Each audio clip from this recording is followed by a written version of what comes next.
Lock பண்ணி lock பண்ணிருக்கேன் sir. தர்வேஷ் ஐயா, நீங்க சொல்லும் போது நான் ஸ்டார்ட் பண்றேன். ஓ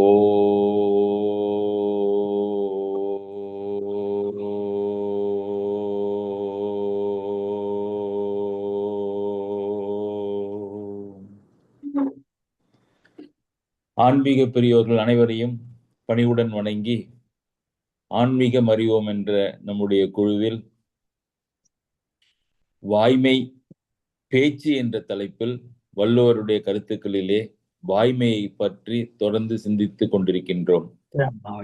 அன்றைய முறையில் இந்த வாரம் சிந்தனையை தொடங்குவதற்கு முன் நமது வெங்கட சுப்பிரமணியம் ஐயா அவர்களை இறை வணக்கத்திற்கு அன்புடன் அழைக்கின்றேன். சிவஞர் கூடாத்துக்கு வணக்கம். கண்ணா உன் மனம் கல்லாமோ, உன்னை கருணை மொகில் எனும் சொல் பொய்யாமோ, மாய கண்ணா உன் மனம் கல்லாமோ, உன்னை கருணை மொகில் எனும் சொல் பொய்யாமோ, மாய கண்ணா.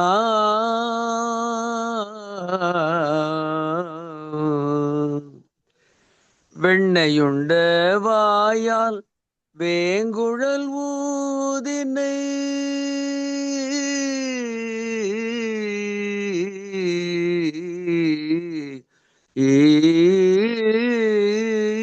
வெண்ணையுண்ட வாயால் வேங்குழல் ஊதினை, விளையாட்டு ஏனையா வேதனை தீரையா, உன் விளையாட்டு ஏனையா எம் வேதனை தீரையா. கண்ணா உன் மனம் கல்லாமோ, உன்னை கருணை மொகில் எனும் சொல் பொய்யாமோ, மாய கண்ணா உன் மனம் கல்லாமோ. அரச குலம் அதனில் அவதரித்தாய், கொடிய அரக்க குலம் அதனை வேறறுத்தாய். அரச குலம் அதனில் அவதரித்தாய், கொடிய அரக்க குலம் அதனை வேறறுத்தாய். ஆயர் குலத்துடனே ஆவினம் தனை மேய்த்தாய்.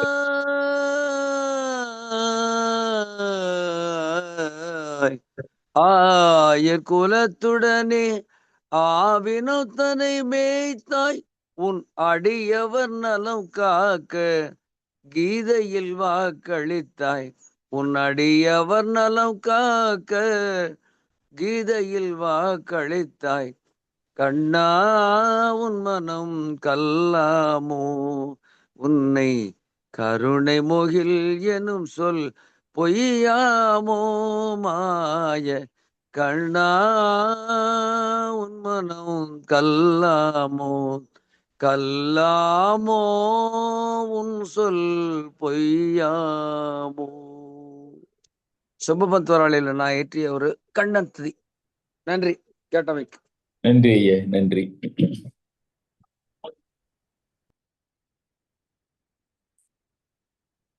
பொய்யாமை என்ற அதிகாரத்திலே பொய்யாமை என்று சொல்லாமல் வாய்மை என்ற அதிகார தலைப்பு கொடுத்து வாய்மை எனப்படுவது யாதெனின் என்று வாய்மை அதிகாரத்தை ஆரம்பிக்கின்றார். அதிலே இன்று 6வது குறள், பொய்யாமை அன்ன புகழில்லை, எய்யாமை எல்லா அறமும் தரும் என்ற 296வது குறளிலிருந்து இன்றைய சிந்தனை தொடங்குகிறது.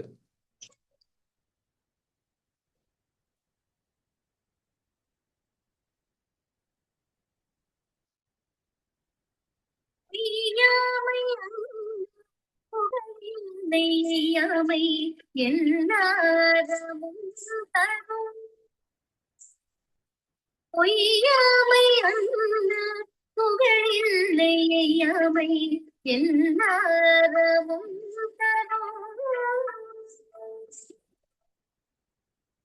ஒருவனுக்கு பொய்யில்லாமல் வாழ்வதைப் போன்ற புகழ் நிலை வேறொன்றும் இல்லை. அங்கு அவனுக்கு அனைத்து அறமும் கொடுக்கும். நன்றி. பொய்யாமை அன்ன புகழ் இல்லை. அண்ணன்னா ஈக்குவல், பொய்யாமை மாதிரி, பொய்யாமைக்கு சமமாக. புகழ் இல்லைன்னா, புகழ் இல்லைன்னு இல்லை, புகழ் இல்லைன்னா இங்க என்ன சொல்ல வர்றேன்னா புகழுக்கு காரணம் இல்லை. அப்ப ஒருவருடைய புகழுக்கு எத்தனையோ காரணம் இருக்கின்றது. ஒருவர் பணக்காரராக இருந்தால் புகழ் இருக்கும், பதவியிலே அதிகாரத்திலே அந்தஸ்திலே இருந்தால் புகழ் இருக்கும், பெரிய கல்விமானாக இருந்தால் புகழ் இருக்கும், வீரனாக இருந்தால் புகழ் இருக்கும், ஓட்டப்பந்தயத்துல சிறந்திருந்தால் புகழ் வரும், கிரிக்கெட்ல சிறந்திருந்தால் புகழ் வரும். எத்தனையோ ஒருவருடைய புகழுக்கு எத்தனையோ காரணங்கள் இருக்கின்றன. ஒவ்வொன்றும் ஒரு வகையான புகழை தருகின்றது.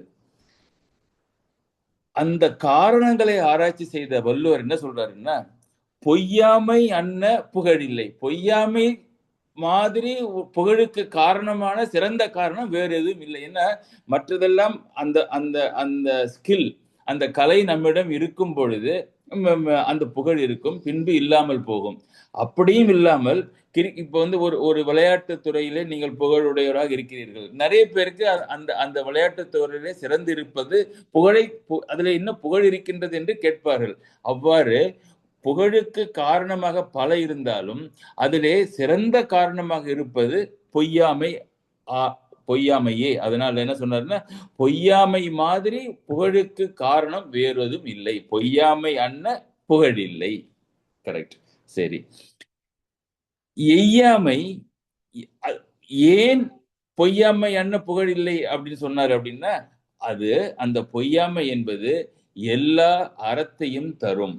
இங்க புகழுக்கு காரணத்தை எல்லாம் பார்த்து பொய்யாமை மாதிரி ஒரு காரணம் புகழுக்கு வேறொன்று இல்லை என்று சொன்னவர் இங்க இரண்டாவது வரியில் என்ன சொல்றாருன்னா, எல்லா அறமும் தரும் என்றால் ஒரு அறம் அந்த அறத்திற்குரிய பயனை தருகின்றது.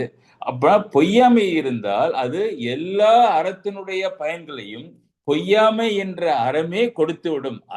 இங்கே அறம் என்பது அறத்திற்குரிய பயன், மேலே புகழ் என்பது புகழுக்குரிய காரணம்.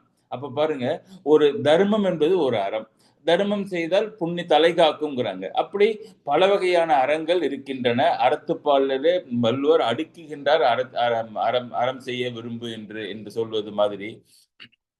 அப்படி காஞ்சிபுரத்திலே பார்வதியானவர்கள் எல்லா வகையான அறங்களையும் அங்கு ஏற்றுகின்றார்கள் காஞ்சிபுரத்திலே. அப்படி விதவிதமான பல வகையான அறங்கள் இருக்க, ஒவ்வொரு அறமும் ஒரு அறத்திற்குரிய பயனை கொடுக்க, ஆனால் பொய் மாத்திரம் சொல்லாமல் வாய்மையே பேசிக் கொண்டிருக்கிறவருக்கு என்ன ஆகும் அப்படின்னா, மற்ற அறங்கள் எல்லாம் தருகின்ற பயன்கள் எல்லாவற்றையும் பொய்யாமை ஒன்றே கொடுத்துவிடும் என்று சொல்கின்றார். பொய்யாமை அன்ன புகழ் இல்லை, ஏனென்றால் அதுவே எல்லா அறத்தையும், ரிப்பீட், அறம் என்றால் அறத்தின் பயன்கள், அதுவே எல்லா அறத்தின் பயன்களையும் தரும் அப்படின்னார். சரி, இது ரெண்டுக்கு நடுமுதுல ஒரு வார்த்தையை போட்டார். நிறைய பேர் அதுக்கு எக்ஸ்பிளனேஷன் கொடுக்க மாட்டேங்கிறாங்க. எய்யாமை, எய்யாமைன்னா என்ன? எய்யாமை எல்லா அறமும் ரெண்டுமே கம்ப்ளீட் ஆயிடுச்சு. பொய்யாமை அன்ன புகழிலே கம்ப்ளீட், எல்லா அறத்தின் பயன்களையும் அது தரும் என்பது கம்ப்ளீட். மொட்டையா ஒரு வார்த்தையை போட்டு வச்சிருக்காரு, பொய்யாமைன்னு. நீங்க 7 வார்த்தைக்கோசரம் வள்ளுவர் வந்து அந்த வார்த்தையை போட்டாரு நினைக்காதீங்க. அது என்ன எய்யாமைன்னா என்ன பொருள் அப்படின்னா, முயற்சி செய்யாமலேயே. இப்ப நான் சொன்னேன்ல, புகழுக்கு நிறைய காரணங்கள் இருக்கின்றனன்னு. நீங்க வந்து ஒரு பெரிய அரசன் அசோக சக்கரவர்த்தி எடுத்துங்க. அவர் எவ்வளவு கஷ்டப்பட்டு நாட்டுக்கெல்லாம் நல்லது பண்ணி மக்களை காத்தால் ஒரு அரசர்களிலே மிக சிறந்தவர், முகலாயத்திலே பிறந்த அசோக சக்கரவர்த்தின்னு சொல்றாங்க. அதே மாதிரி ஒரு புலவன் எடுத்துங்க. ஊடெல்லாம் புத்தகத்தை வைத்துக் கொண்டு பிறந்ததிலிருந்து படித்து படித்து படித்து பல நூல்களை கரை கண்டவராக இருந்தால் அவரை புலவர் என்று புகழ்கின்றார்கள். அதே மாதிரி வள்ளல்னா என்ன? சம்பாதித்த பொருள்கள் எல்லாம் பிறருக்கு கொடுத்தால் அவருக்கு வள்ளல் என்ற புகழை பெறுகின்றார். வீரன்னா பல போர்களில் சென்று வென்று தன்னுடைய தன்னுடைய திறமையை காட்டினால் அவனை வீரன் என்று புகழ்கின்றார்கள். இப்ப சொல்லுங்க, பொய்யாமல் இருப்பதற்கு ஏதாவது நம்ம முயற்சி செய்யணுமா? ஒண்ணு வாயை திறக்க வேண்டாம். வாயை திறந்தா பொய் சொல்றீங்கன்னு வச்சுங்க, வாயை மூடிட்டு இருந்தீங்கன்னா நீங்க பொய்யாமை ஆற்றுகின்றீர்கள். அப்ப இந்த எல்லா அறத்தின் பயனையும் கொடுக்கின்ற இந்த பொய்யாமையை எவ்வளவு எளிதாக நீங்க சம்பாதிக்கலாம் பாருங்க. எய்யாமை என்றால் முயற்சி ஏதும் நீங்கள் செய்யாமலேயே எல்லா அறத்தின் பயன்களையும் நீங்கள் பெறுவீர்கள் என்பதனாலே பொய்யாமை அண்ண புகழ் இல்லை. இஸ் டிஸ்டிங்விஷிங் ஜஸ்ட் ஒரு அட்ஜெக்டிவ் காரணம் இல்லாம அவர் போடல. பொய்யாமை அண்ண புகழ் இல்லைன்னா பொய்யாமை மாதிரி புகழுக்கு காரணம் வேறு எதுவும் இல்லை அப்படின்னா பொய்யாமையில சிறந்திருக்கிறது அப்படின்னு சொன்னா, ஐயா மற்ற அறங்களை நீங்கள் செய்கின்ற போது அவ்வளவு கஷ்டப்படணும். அந்த தர்மத்துக்கு செய்வதற்கு கஷ்டப்படணும். அப்பதான் அங்கெல்லாம் புகழ் உண்டாகும். இந்த மாதிரி இல்லாம ஏதாவது ஒரு அறம் வாயை மூடிக்கொண்டிருந்தாலே நடக்கும் என்றால் அது பொய்யாமை. அதனால தான் அவர் பொய்யாமை அண்ண புகழ் இல்லை. மெய்யன்னு சொன்னா நீங்க என்ன மெய் பேசுவது என்ன கஷ்டம்? அதுல சொன்ன நடந்ததை சொல்வது, நினைப்பதை சொல்வது, கண்டதை சொல்வது, அவ்வளவுதானே மெய்யன் என்பது எவ்வளவு ஈஸி பாருங்க. அதனாலதான் பொய்யாமை அண்ண புகழ் இல்லை. எய்யாமை, அந்த பொய்யாமை என்பது எவ்வளவு கஷ்டப்பட்டு ஒத்த கால தவம் பண்ணி செய்யணுமா அப்படின்னா கிடையாது. அடி வாங்கி அரசனா இருக்கணுமா வீரனா இருக்கணுமா கிடையாது. வாயை மூடிக்கொண்டிருந்தாலே முயற்சி இல்லாமலேயே அந்த பொய்யாமையை நீங்கள் ஆற்ற முடியும் என்பதனாலே அது எல்லா அறத்தினுடைய பயன்களையும் தருவதற்கு எளிதாக உள்ள ஒரு டூல் என்று பொய்யாமையை இங்கு defence is juxtaposing and comparing the superiority of the பொய்யாமை. சரி,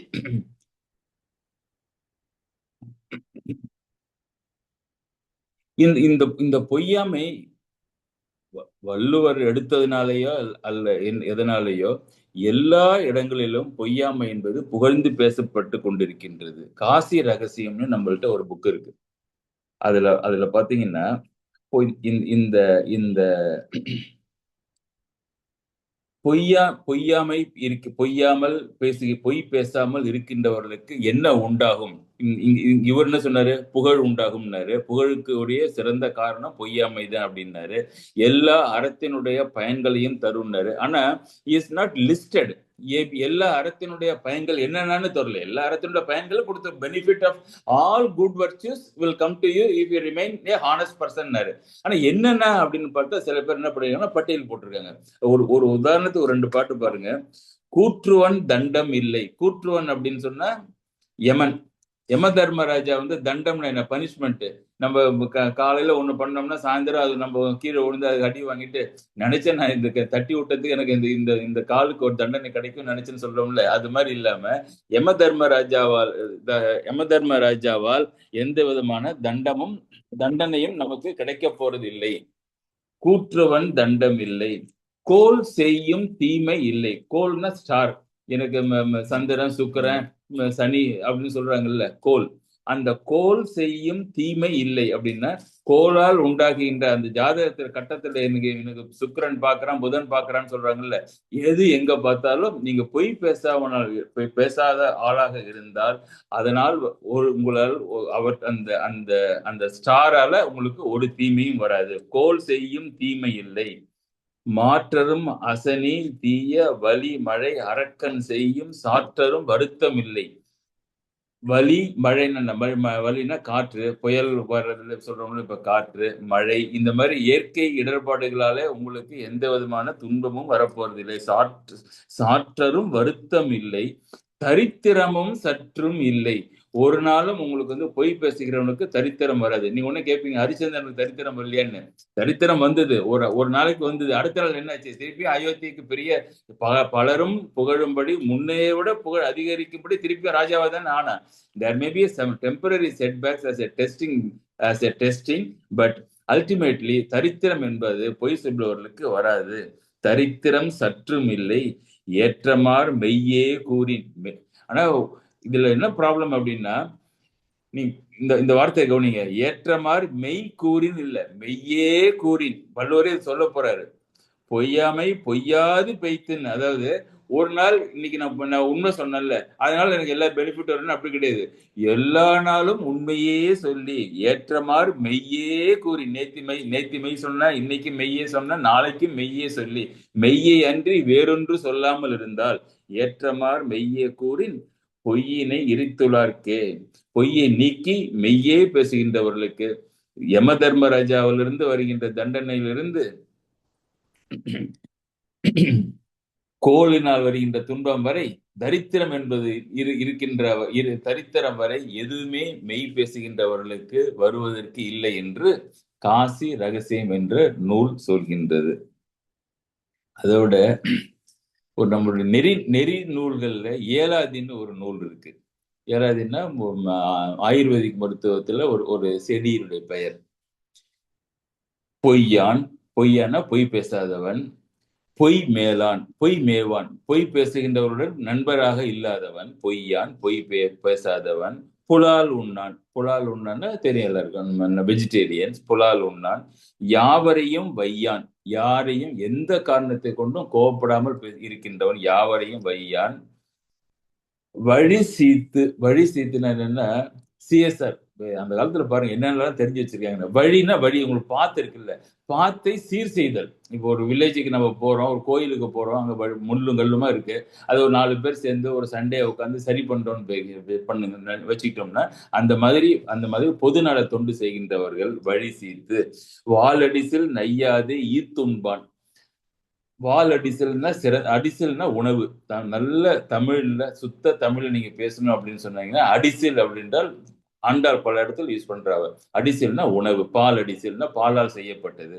அடிசில் நையாது, வந்தவருடைய மனம் கோணாமல் நல்ல உணவை ஈர்த்து அவர்களுக்கு கொடுத்து விட்டு நம்ம சாப்பிடுவோம். நம்ம என்ன பண்றோம்னா முதல்ல நம்ம பிளேட்ல போடுங்கிறோம். அந்த காலத்துல விருந்தினர் வந்த முதல்ல அவங்க சாப்பிட்டு முடித்து விட்டுதான் வீட்டில் இருப்பவர்கள் சாப்பிட வேண்டும் என்பது நம்மளுடைய விருந்தோம்பல் விதி. வாலடிசில் நையாதே ஈர்த்து உண்பான். சாப்பாடு போட்டாலும் ஈர்த்து உண்பான்னு என்ன அர்த்தம்? ஈர்த்துனா முதல்ல கொடுத்துட்டு அப்புறம் அவன் உண்ண வேண்டும். ஈர்த்து உண்பான் ஆகும்.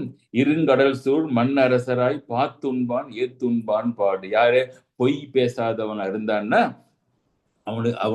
அவனுக்கு பாத்தும் என்ன ஆகும் அப்படின்னா, பாத்துண்பான்னா இந்த லோகத்திலே எல்லா இன்பங்களையும் அவன் அனுபவிப்பான்.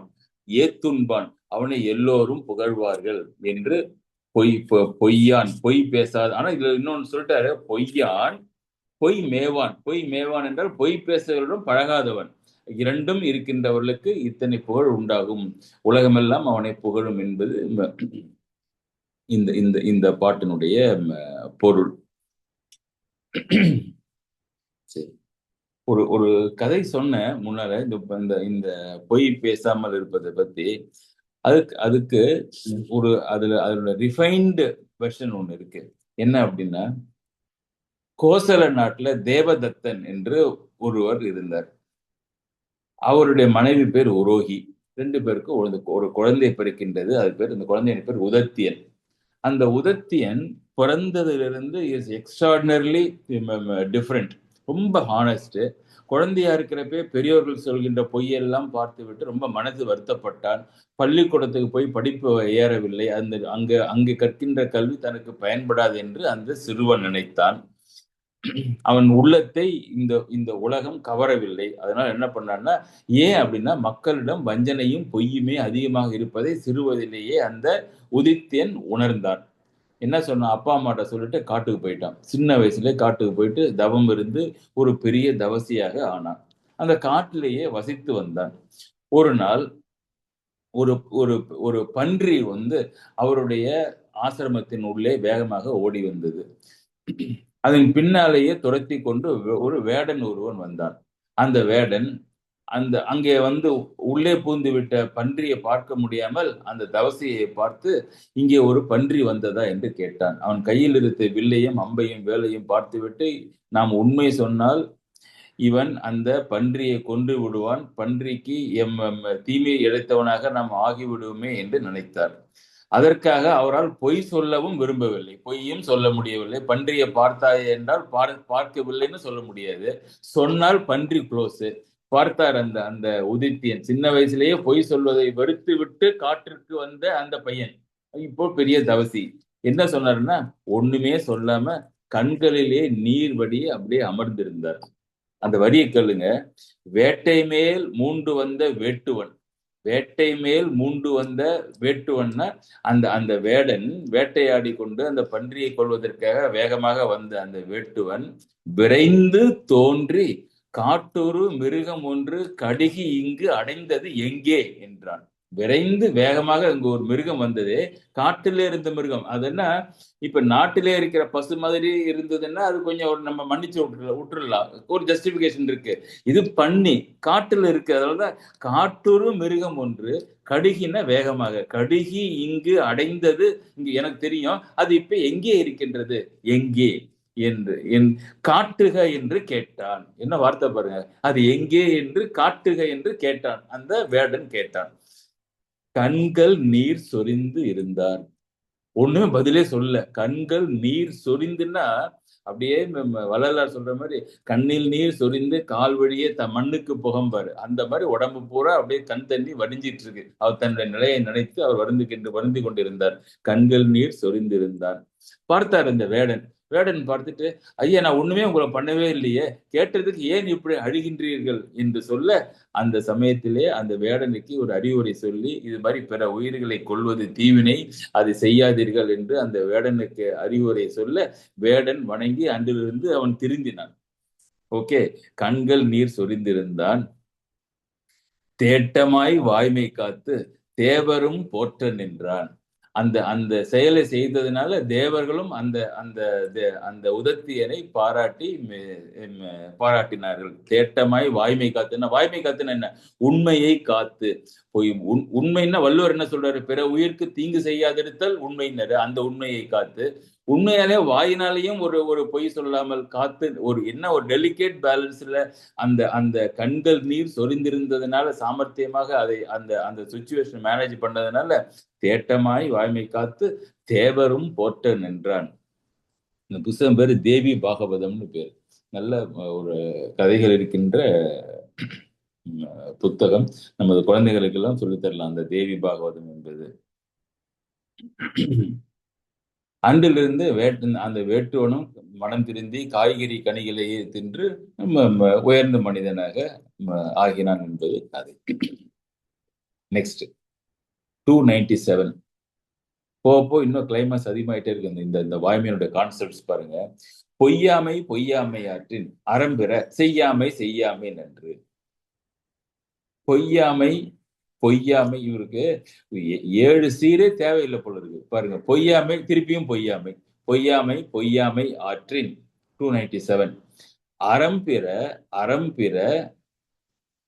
செய்யாமை நன்று. ரொம்ப என்ஜாய் பண்ணி நம்ம ரசிக்க வேண்டிய ஒரு குறள். பொய்யாமைனா பொய் சொல்லாதிருத்தல். அது ரொம்ப எளிமை. அது ஒண்ணுதான் இந்த வார்த்தையில ரொம்ப எளிமையா இருக்கு.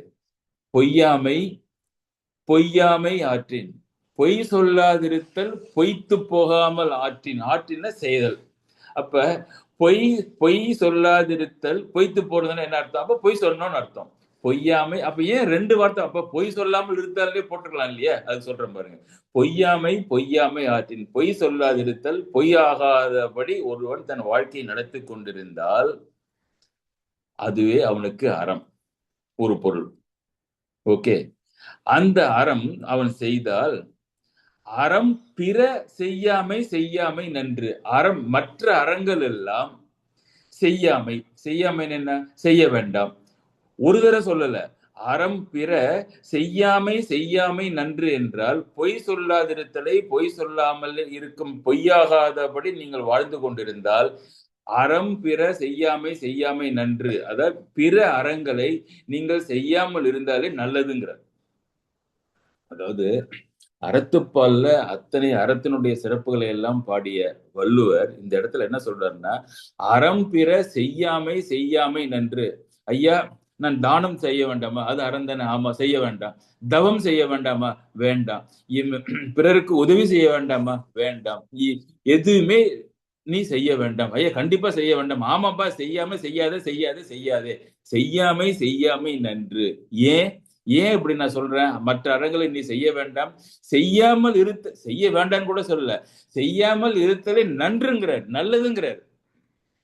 ஏன் மற்ற அறங்களை செய்யாமல் மற்ற அறங்கள் மேல் வள்ளுவருக்கு இவ்வளவு கோபம் வந்து ஏன் அதை செய்யாமல் இருத்தலே நல்லது என்று சொல்கின்றார் என்றால், எனக்கு தெரியும்பா, நீ முதல்ல பொய்யாகாமல் செய்து கொண்டிருக்கின்றாயே, அதனால I am giving the liberty that you need not do any other virtue. இது மேலோட பாக்குற குரல் இல்லை. இது அப்படின்னா என்ன அர்த்தம்? What is Valluvar trying to convey that you don't need to do other virtuous acts? என்ன அப்படின்னு சொன்னா, எல்லா அறத்திற்கும் அடின்னு என்ன, ஃபவுண்டேஷன், வேர் என்ன அப்படின்னா பொய்யாமல் இருத்தல். எப்படி அப்படின்னு சொன்னா, that is the seat, that is the root. அந்த பொய்யாமல் இருக்கின்ற ஒரு வாழ்க்கையை நாம் நடத்தினால்தான் மற்ற எந்த அறத்தையுமே நம்மாலே செய்ய முடியும். இட் கோஸ் வித்வுட் saying நான், it goes without saying that if you are doing பொய்யாமை, all other things are naturally fall into your life and you will be only doing. அதனால கான்சியஸா நினைச்சு உட்காந்து மற்ற அறங்களை நீ செய்யணும்னு முனைச்சிட்டு நிக்காத. அதை செய்யாம விட்டாலே பரவாயில்ல. ஏனென்றால் நீ பொய்யாமை செய்தனாலே எல்லா அறங்களையும் நீ செய்தவனாக ஆகின்றாய் அப்படின்னு சொல்றாரு. ஒரு பொருள். இன்னொரு பொருள் என்னன்னா, மற்ற அறங்கள் என்பது நூற்றுக்கணக்கான அறங்கள் இருக்குன்னு வச்சுக்குவோம். மற்ற எல்லா அறங்களையும் நீ கான்சென்ட்ரேட் பண்ணி அதிலத்தே கவனத்தை செலுத்தி அந்த அறங்களை நீ செய்கின்ற பொழுது கவனக்குறைவினாலே அந்த அறங்களிலே நீ பழுது உண்டாகும். ஓகே, அப்படி தவறான அறங்கள் செய்யாமல் நீ பேசாம பொய்யாமை என்ற அறத்தை மாத்திரம் செய்தாலே போதும், மற்ற எந்த தவறும் மற்ற அறங்களிலே நடக்காமல் உன்னை அந்த பொய்யாமை என்பது பாதுகாக்கும். எதனால் எப்படி சொல்ற? ஒரு நிமிஷம் யோசிச்சு பாருங்க. ஜஸ்ட் ஓகே, எல்லா அறங்களுக்கும் மனசு சுத்தமாக இருந்தால்தான் செய்ய முடியும். இப்ப தானம் கேட்கிறாங்க, ஒருத்தவங்க வந்து தானம் கேட்கிறாங்க. நல்ல பிராக்டிக்கலா சொல்றேன் பாருங்க. ஒரு 1000 ரூபாய் பணம் கேட்கிறாங்கன்னு வச்சுங்க. நீங்க பொய் சொல்லாத தவத்தை விரதத்தை சொல்லி கடைபிடித்துக் கொண்டிருந்தால்தான் உங்களாலே என்னிடம் பணம் எதுவும் இல்லை, நாளை வாருங்கள்னு சொல்லுவீங்க. பொய் சொல்லுகின்ற பழக்கம் நம்மிடம் இருந்தால், பொய்யாமை என்பது நம்முடைய வாழ்க்கையிலே இருந்திருந்தால் அவர் என்ன சொல்லுவோம்? நம்ம ஐயோ சாரி சார், இன்னைக்கு பணம் இல்லை என்கிட்ட, அடுத்த மாசம் வாங்கன்னு சொல்லி விட்டுருவோம். என்ன, பொய் இருந்தால் மற்ற அறங்களை அது செய்ய விடாது. செய்வதற்கு நமக்கு ஒரு எக்ஸ்கியூஸ் கிடைத்து விடும், மற்ற அறங்களை செய்யாமல் இருப்பதற்கு. அதனாலதான் வள்ளுவர் என்ன சொல்றாருன்னா, அந்த கேன்சரை ரூட்ல அறிய வேண்டியது பொய்யாமை. அந்த பொய்யாமை அறிந்து விட்டால் நீங்க ஒருத்தவங்க கேட்கறாங்க, வந்து ஒரு உதவி கேட்கறாங்கன்னு வச்சுங்க, ரொம்ப கஷ்டமான உதவி வந்து கேட்கறாங்கன்னா, how will you decline by telling a lie? Because already you are wedded to truthfulness. அதனால பொய்யாமை இருந்தால் மற்ற அறங்களை ஆட்டோமேட்டிக்காக it will force you to do. அதனாலதான் மற்ற அறங்களை நீ செய்யாமல் இருந்தாலும் நல்லதான், I don't mind, because ultimately you will end up doing rest of the things also. Please follow பொய்யாமை என்பது இந்த குறளினுடைய பொருள்.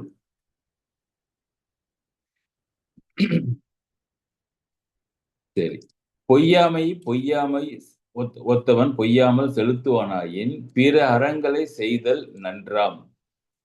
அப்ப இன்னொரு பொருள் என்னன்னா, என்னுடைய இன்டர்பிரேஷன் சொல்றேன் பாருங்க. அறம் பிற செய்யாமை நன்று என்றால், பொய்யாமை செய்கின்றவனுக்கு அறம் பிற செய்யாமல் இருத்தலும் நன்று. ஆனால் பொய் பேசுகின்றவனுக்கு அறம் பிற செய்யாமல் இருத்தல் என்பது தீமை. அதுதான் சொல்ற. நன்றாம் என்ற இடத்துல மற்றவர்களுக்கு அது தீமை.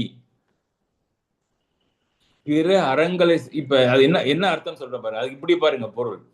பொய்யே பேசிக் கொண்டிருக்கிறோம், மற்ற அறங்களை பேசுவதனால நன்மை உண்டாகுமான்னு சொன்னா உண்டாகாது, தீமை உண்டாகுங்கிறார். அப்ப பொய் பேசாமல் இருக்கின்றவனுக்குத்தான் மற்ற அறங்களை செய்வதனால நன்மை உண்டாகும். பொய் பேசிக் கொண்டிருக்கிறவனுக்கு மற்ற அறங்களை செய்தால் அதனால ஒன்றும் பயன் கிடையாது, அது தீமை. அவனுக்கு மாத்திரம்தான் நன்று. யாரு? பொய்யாமை பேசுகின்றவனுக்கு மற்ற அறங்கள் செய்வது நன்று. மற்றபடி பொய் பேசுகின்றவனுக்கு அங்க நன்று கிடையாது, நன்றுக்கு ஆப்போசிட் தீமை. அது தீமையாக அவனுக்கு போய் சேரும். அப்ப 3 ரீசனால இந்த வள்ளுவர் வந்து இந்த கருத்துக்கு வரார். ஒண்ணு எல்லா அறங்களினுடைய பயனையும் இந்த இந்த உண்மை பேசுவதிலே தருவதனாலும், அப்புறம் என்னத்துக்கு மற்ற அறங்கள்? எல்லா அறங்களுடைய பயனையும் இதுவே கொடுக்கும். முதல் பாட்டிலே நம்ம பார்த்தோம். 2வது, எல்லா அறங்களையும் ஒருவன் மேற்கொண்டு கடைபிடித்தல் என்பது மிகவும் சிரமம் என்பதனாலே பல அறங்களை மேற்கொள்வதற்கு பதிலாக முக்கிய அறமாகிய பொய்யாமையை மேற்கொள்வதனாலும் ஏனைய அறங்களின் பயனையெல்லாம் இது ஒன்றே கொடுக்கும் என்பதனாலும் வள்ளுவர் மற்ற அறங்களை தூக்கி போட்டுவிட்டு இந்த அறத்தை மாத்திரமே நீ பிடித்துக்கொள் என்றார். பிற அறங்களை செய்கின்ற பொழுது பிறருக்கு மறைக்காமல் இருக்க வேண்டும் என்பதற்காகவும் பிறரால் அறியப்படின் நமக்கு தண்டனை உண்டாகும் என்பதனாலும் ஒருவன் பொய் பேசாமல் he'll be forced to be truthful என்றால் அவனுக்கு மற்ற அறங்களை செய்வது எளிமையானதும் இலக்கணமாகவும் சரியாகவும் இருக்கும். பொய் பேசினால் அந்த அந்த அட்வான்டேஜ் அவனுக்கு இல்லை.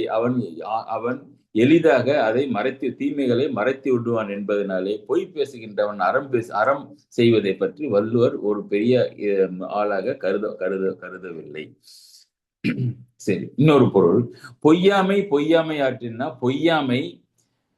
பொய்யாமல் ஆற்றி, அதாவது தவறாமல், கண்டினியூஸ் டென்ஸ் வச்சுங்க. ரெண்டாவது அடுக்கு தொடர் கண்டினியூஸ். பொய்யாமையை பொய்யாகாமலேயே பற்றி கொண்டிருந்தால் அப்ப செய்யாமை என்ன?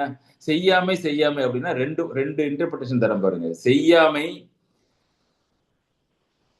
ஒரு தரம் சொல்லல, 2 தரம் சொல்றேன்னு எம்பசைஸுக்கு 2வது வார்த்தையை போட்டார், செய்யாமைன்னு. சரி, இன்னொன்னு ஆக்சுவலா ஒரு பிரில்லியன்ட் மீனிங் இருக்கு இந்த குறளுக்கு. செய்யாமைன்னு என்ன? நெகட்டிவ், செய்தல்னு அர்த்தம். Okay, negative.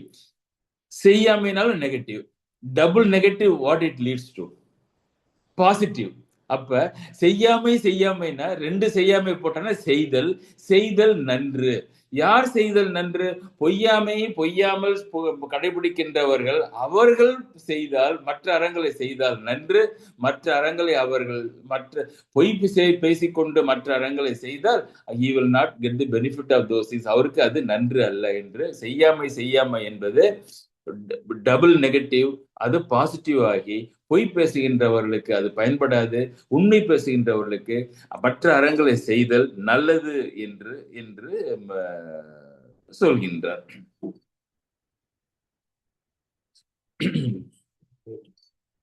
அடுத்தது 298. இதுல இன்னொன்னும் இருக்கு. பொய்யாமை ஆற்றின் அறம் பிறங்கிறப்ப எல்லா அறங்களோட பொய்யாமை என்ற அறம் முதன்மையானது என்பதனாலதான் 297ல பொய்யாமைன்னு ஆரம்பிச்சு அறத்தை எல்லாம் கொண்டு போய் 4வது வார்த்தையில கொண்டு போய் போட்டார். ஒன்னும் அறத்தில் அப்படின்னு மற்ற compared to this rest of things pale into insignificance. Because அவ்வளவு ஸ்ட்ராங் பர்சனாலிட்டி இருக்கு இந்த மற்ற அறங்களை ரெகுலேட் பண்ணுவதற்கு இந்த பொய்யாமைக்குங்கிறது அவருடைய எண்ணம். சரி, 298. புறத்தூய்மை நீரால் அமையும், அகத்தூய்மை வாய்மையால் காணப்படும். புறத்தூய்மை நீரால் அமையும். நல்ல இந்த ஷாம்பு போட்டு குளிக்கிறவங்க, சோப்பு போட்டு குளிக்கிறவங்க எல்லாம் வள்ளுவருக்கு மறுநாடி அடிக்கிறாரு. என்னன்னா, உனக்கு உடம்பு அழுக்கு. ஆமா சார், வெளியிலாம் போயிட்டு வந்து வேர்க்குது, நாரி போச்சு, ஃபுல் டே சட்டையை போட்டுட்டு போய் குளி. புற தூய்மை நீரால் அமையும். அந்த தூய்மை என்பது நல்ல லக்ஸ் சோப்பு போட்டு தேய்க்கிறதுனால வராது தூய்மை. நல்ல குளிர்ந்த நீரிலே நீங்கள் நீராடினால் உங்களுடைய புறம் தூய்மை அடையும். புற தூய்மை நல்ல ஒரு சாஃப்ட் சோப்பால வரும் என்ன போட்டு அதெல்லாம் போட மாட்டார் வள்ளுவர். பாருங்க, கவனிச்சு பாருங்க. புற தூய்மை நீரால் அமையும், நீரினாலே அமையும். சரி, அதுக்கு என்ன டெவலப்மெண்ட்? அகத்தூய்மை வாய்மையால் காணப்படும். புறம் நீராலே சுத்தம் செய்யப்படும் என்றால், அகம் என்றால் மனசு ஆனது வாய்மையால் தூய்மைப்படும். உண்மை பேசினாலேயே உங்களுக்கு அந்த அந்த மனசுல இருக்க அழுக்கு, கோபம், வஞ்சனை, பிறத்தரை ஏமாற்ற எண்ணுவது, இப்படி பொறாமை, இப்படி இந்த அழுக்குகள் தான் மனசுல இருக்கிற அழுக்கு. ரொம்ப சிம்பிளா சொல்றாரு. வாய்மை என்பது நீர் மாதிரி. எப்படி அந்த நீர் புறத்திலே தூய்மை செய்கின்றதோ அந்த மாதிரி வாய்மை என்ற நீர் உன்னுடைய அகத்திலே இருக்கின்ற அழுக்கை எல்லாம் நீக்கும். வேற எதுவுமே தேவையில்லைங்கிறார். அகத்தூய்மை வாய்மையால் காணப்படும். 298. ரொம்ப சிம்பிள் எக்ஸாம்பிள் சொல்றாரு. என்ன உடல் சுத்தமாகின்றது நீரினால்ங்கிற மாதிரி மனசு அழுக்காகிறது வந்து தீய எண்ணங்களால தான் வருகின்றது. சத்தியம் நம்ம கடைபிடித்தால் அந்த தீய எண்ணத்தை நம்மால் வெளிப்பட முடியாது, எண்ணவே மாட்டோம் தீய எண்ணத்தை. ஏன்னா நம்ம வந்து அதை சொல்ல வேண்டியிருக்கும். சத்தியம் என்ன டிரான்ஸ்பரண்ட், உண்மையை சொல்றது நம்ம வந்து will be difficult, embarrassed and delicate to confuse if we have wrong things in our mind. அதனால கொஞ்சம் கொஞ்சமா படிப்படியாக அந்த எண்ணங்களை நம்மை விட்டு போய்விடும் என்பதனால அந்த வாய்மை என்பது தீய எண்ணங்களை, மனத்தில் இருக்கின்ற அழுக்கை அது நீக்கிவிடும். எப்படி புற தூய்மை நீர் என்ஷூர் செய்கிறதோ அந்த மாதிரி அகத்தூய்மை வாய்மையால் காணப்படும். சரி, புற தூய்மை நீரால் அன்றி வேறு எதாலையும் அமையாது அப்படின்னு பொருள். அதே மாதிரி அகத்தூய்மையும் வாய்மையால் அன்றி வேறு எவையாலும் மனத்தில் உள்ள மாசுக்கள் ஒழியாது. கரெக்ட். இப்ப இந்த வாய்மையை வேற ஒரு லெவல்ல பாருங்க. நீங்க ஆன்மீகம்னா என்ன? நம்ம இப்ப ஆன்மீகம் அறிவோன்னு ஒரு குரூப் வச்சிருக்கிறோம். இந்த ஆன்மீகம்னா என்ன? ஆன்மீகம் என்றால் கடவுள் கிடையாது. ஆன்மீகம் நம்ம உடம்புல மூன்று திங்ஸ் வந்து நமக்கு ஈஸியா நமக்கு தெரியும். என்னன்னா, ஒண்ணு வந்து உடல், மெய், இரண்டாவது மொழி, மூன்றாவது மனம். குற்றங்கள் நடப்பதற்கு இது 3 தான் காரணம். நம்ம எதால குற்றம் பண்ணிருப்போம்? உடம்பால குற்றம் பண்ணிருப்போம், சொல்லால குற்றம் பண்ணிருப்போம், மனதினுடைய எண்ணங்களால குற்றம் பண்ணிருப்போம். மனம், மெய், மொழி, இவற்றில் இருந்த குற்றங்களை வள்ளுவர் சொன்னபடி நீராலும் வாய்மையாலும் நாம் இந்த குற்றங்களை அழுக்கையெல்லாம் நீக்கினால் இன்னும் ஒன்று இருக்கின்றது நம்ம உள்ளே. அது என்னன்னா ஆன்மா. அந்த ஆன்மாவை அறிய முடியும். அந்த ஆன்மாவை அறிதல் தான் ஆன்மீகம் அறிவோம் என்று நம்ம குழுவுக்கு நான் பேரா வச்சிருந்தேன். ஆன்மீகம் என்பது கோயில்ல போய், திருப்பரங்குன்றத்து கோயில்ல போய் முருகான்னு கரகோஷமா கத்துறது கிடையாது. அது இருக்கு, திருப்பதியில போய் நில்லுங்க, எங்க வேணாலும் போய் நில்லுங்க. பட் அது வந்து இறைவணக்கம், அவ்வளவுதான். ஆன்மீகம் அல்ல. ஆன்மீகம் என்பது ஆன்மாவை அறிதல். What are the steps for that? நம்ம அது ஆன்மா ரொம்ப உள்ளார இருக்கு. அப்ப உடலை தூய்மைப்படுத்தி, மொழியை தூய்மைப்படுத்தி, மனசை துன்பப்படுத்தினால் அதன் உள்ளே இருக்கின்ற ஒரு சிறிய அளவு இருக்கின்ற அந்த ஆன்மாவை அறிதல் தான் ஆன்மீகம் என்று சொல்லப்படுகிறது. சரி, இப்ப சமயவாதிகள்லாம் எடுத்துங்க. சமயவாதிகளுக்கு இந்த ஆன்மீகம் நீங்க ஏத்துக்கிறீங்களா? அவங்க எல்லாம் இந்த இவரு சாமி பாட்டு தானே பாடுறாங்கன்னா இல்ல, அவங்களும் 100க்கு 100 பங்கு இந்த ஆன்மீகத்தை தான் அவர்களும் பாடுகின்றார்கள். விட ஒரு பெரிய ஆள் உங்களுக்கு தேவை.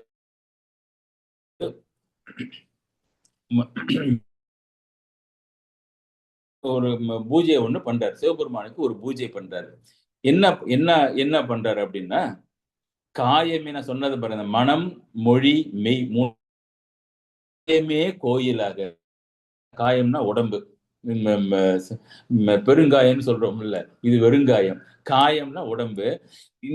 இந்த உடம்பு தான் இறைவன் இருக்கின்ற, இந்த ஆன்மா இருக்கின்ற கோயில்னு வச்சுங்க. இப்ப நீங்க கோயில்னா நீங்க போறது வந்து கபாலீஸ்வரர் கோயில் கிடையாது.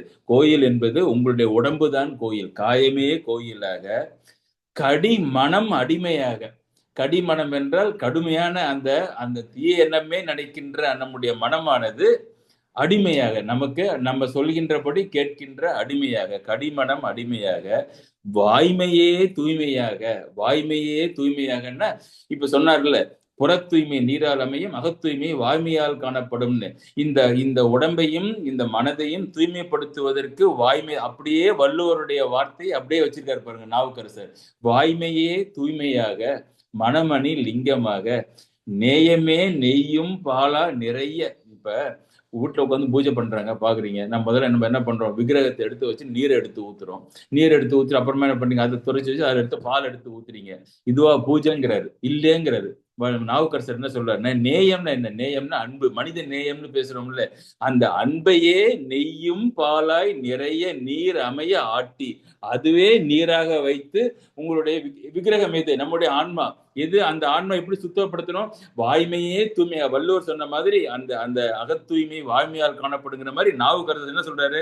வாய்மையே தூய்மையாக, மனமணி லிங்கமாக, நேயமே நெய், அன்பே நெய்யும் பாலுமாய் நிறைய நீர் அமைய ஆட்டி, பூசனை ஈசனார்க்கு போற்று அவி காட்டினோமே. பூசனை செய்து இப்படிதான் பூசனை செய்ய வேண்டும் என்று உங்களுக்கெல்லாம் நான் காட்டுகிறேன் அப்படின்னு நாவுக்கரசர் பாடினப்ப எங்க இருக்கு பாருங்க, வாய்மை தான் சொல்றாரு. அந்த மனதை தூய்மைப்படுத்துவது வாய்மை.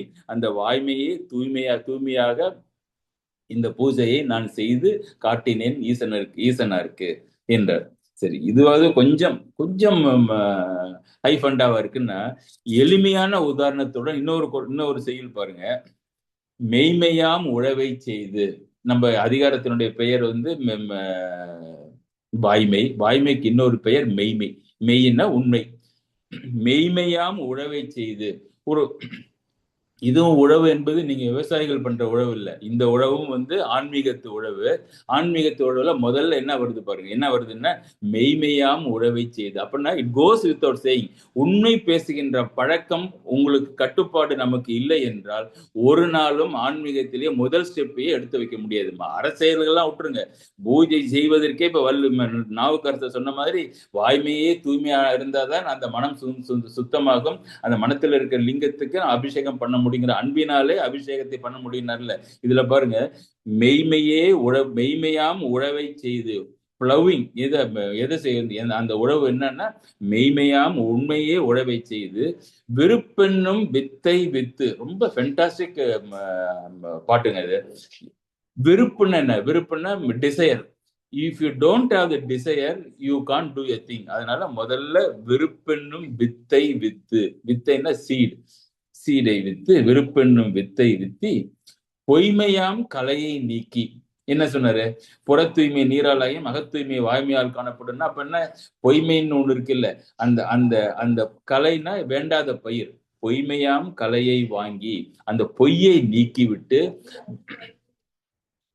பொறை என்னும் நீரை பாய்ச்சி. ஆன்மீகத்துக்கு என்ன வேணும் அப்படின்னா பொறுமை வேணும். இன்னைக்கே நான் சாமி கும்பிட்டுட்டேன், அதனால நான் இன்னையில இருந்து நான் ஆன்மீகவாதின்னு கிடையாது. ஒண்ணும் நடக்காது. என்னன்னா பொறை என்னும் நீரை பாய்ச்சி. பொறுமை என்ற இந்த வரியை படிக்கிறப்பெல்லாம் எனக்கு அந்த குரங்குக்கு அதுதான் ஞாபகம் வரும். எனக்கு ஒரு குரங்கு ஒரு முனிவர்கிட்ட போயிட்டு, எனக்கு கடலை பயிர் ரொம்ப பிடிக்கும், பட் நான் பக்கத்தில் இருக்கிற வயலில் இருக்கின்ற கடலை பயிரை நான் புடுங்குறேன்னா அவர் அடிக்க வருகின்றாரு.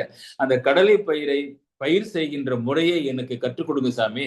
நானே கடலையை பயிர் செய்து பிறருடைய பொருள் இல்லாமல் என்னுடைய பொருளாக வைத்துக் கொண்டு நான் உண்கிறேன்னு கேட்டது. ஃபென்டாஸ்டிக் ஐடியா தான் அந்த குரங்குக்கு ஒரு புத்திசாலித்தனம். இப்ப அந்த சாமியாரும் சொல்லி கொடுத்தாரு. ஒரு கடலையை எடுத்து எப்படி பூமியில உள்ளரை போட வேண்டும், நீர் எப்படி பாய்ச்ச வேண்டும், அதுல இருந்து செடி எப்படி வரும், அடியில இருக்கும், செடியை புடுங்கிட்டு அடியில இருக்க கடலை நீ சாப்பிடலான்னு சொன்னாரு. உடனே அந்த 2 விதையும் கொடுத்து விட்டாரு சாமியார். குரங்கு போச்சு, ஒரு இடத்த பார்த்தது, நல்ல இடத்த செலக்ட் பண்ணி மண் இருக்கிற இடமா பார்த்து சாமியார் சொன்னபடி அதை பதப்படுத்தி நீரை ஊற்றி அந்த விதையை நட்டு வைத்தது. கடலை விதையை நட்டு வைத்தது. அடுத்த நாள் காலையில வேகமா வந்தது, மண்ணை புடுங்கி அந்த விதை இருக்கான்னு பார்த்தது. விதை இருக்கான்னா செடி எதுவும் வரல. 10 நாள் 20 நாள் தொடர்ந்து ஒரு நாளும் வேகமாக ஓடி வந்து காலையில பார்க்கும், இப்ப சாயந்தரம் வளர்ந்துருக்குமா அந்த விதை அப்படின்ட்டு சாயந்தரம் எடுத்து பார்க்கும், இல்ல. அப்புறமா 1 மாசம் கழிச்சு அந்த சாமியாரை போய் பார்த்துட்டு, நான் நீங்க சொன்னபடி எல்லாம் நீரை ஊற்றினேன், உரத்தை போட்டேன், விதையை நட்டினேன், தினமும் நான் பார்த்தேன், ஒரு நாள் கூட அது வளரவே இல்லைன்னு சாமியார் பார்த்து சொன்னாரு. நான் உனக்கு சொல்லாம விட்டுட்டேன். என்ன? விருப்பென்னும் வித்தை வித்தி பொய்மையாம் கலையை வாங்கி பொறை என்னும் நீரை பாய்ச்சி. உனக்கு பொறுமை இருக்கணும், அது வளர்வதற்கு ஒரு டைம் கொடுக்கணும்னாரு. அதுதான் நீர். பொறை என்னும் நீரை பாய்ச்சி தம்மையும் நோக்கி கண்டு. இதுதான் நான் சொன்ன ஆன்மா. தம்மையும்னா தம்மையும்னா என் கை கிடையாது. நம்ம பெரும்பாலும் நம்ம உடலை தான் நாம் சொல்றோம், அது மாதிரி இல்லாம என்னுடைய பெயரை நான் சொல்றேன், அது மாதிரி இல்லாம தம்மையும் நோக்கி, என் உள்ளே இருக்கின்ற ஆன்மாவை நோக்கி கண்டு. நோக்கின்னு என்ன, கண்டு நான் 2 ஒண்ணு தானே, ஞாபகம் வச்சிருப்போம். நல்லா பாருங்க, நோக்கின்னு ஒண்ணு, கண்டுன்னு ஒண்ணு. நோக்குனாலும் நோக்குதான். அன்னையும் நோக்கினால் அவளும் நோக்கினால்னா, நோக்குதல் அப்படின்னா நல்ல சிந்தித்து நோக்குதல். தம்மையும் நோக்கி அதன் பிறகு அந்த உண்மையை கண்டுன உணர்ந்து தகவு எனும் வேலியிட்டு. தகவுன்னா பண்பு, தகவுடையார். பண்பு என்னும் வேலியிட்டு செம்மையுள் நிற்பாராகின் சிவகதி விளையும் என்றே. சிவகதி என்ற சிவ நெற்பயிர் விளையும் என்றால் இதுதான் அந்த விளைச்சலுக்குரிய, அந்த விவசாயத்திற்குரிய வழி என்ற இடத்திலே பொய்மையாம் கலையை வாங்கி மெய்மையாம் உழவை செய்து நம்முடைய ஆன்மாவை காண வேண்டும் என்பது ஆன்மீகத்திற்கு மிக முக்கியமான இந்த உண்மை தேவைப்படுகின்றது.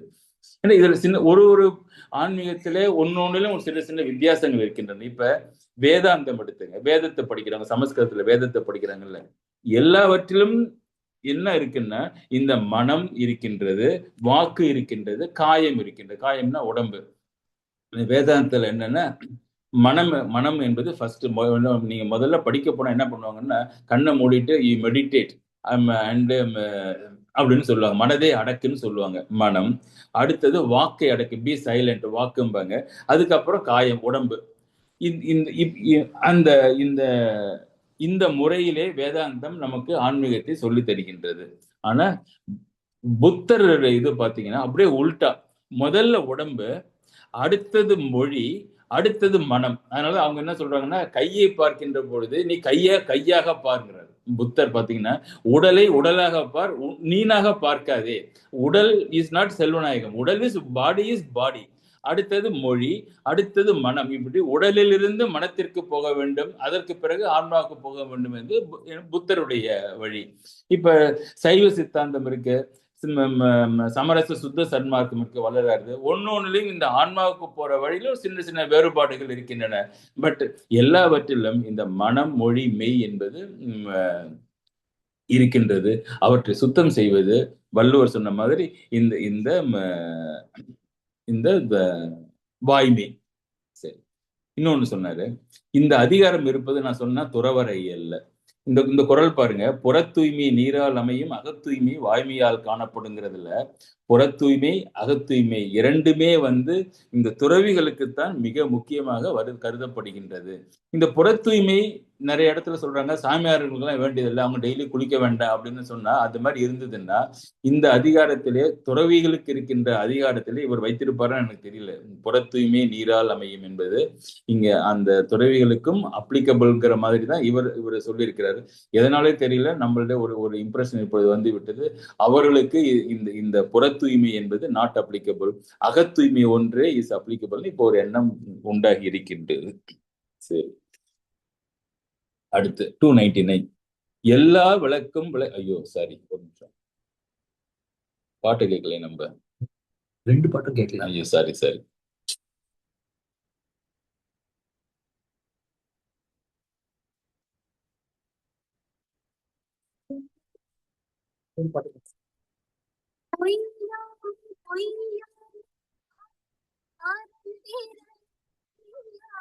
செய்யாமை நன்று, பொய்யாமை ஆற்றில் ஆரம் தீர, செய்யாமை நன்று. ஒருவன் பொய் கூறாமல் வாழும் வாழ்வை பொய்யின்றி வாழ்ந்து வந்தால் அவன் வேறு அறங்கள் எதனையும் மாற்ற வேண்டியதில்லை.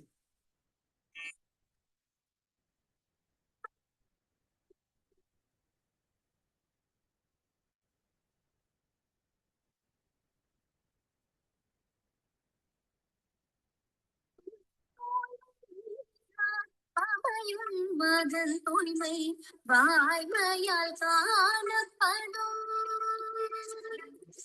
புறம் தூய்மை நீரான் அமையும் மதன் தூய்மை வாய்மையால் காணப்படும்.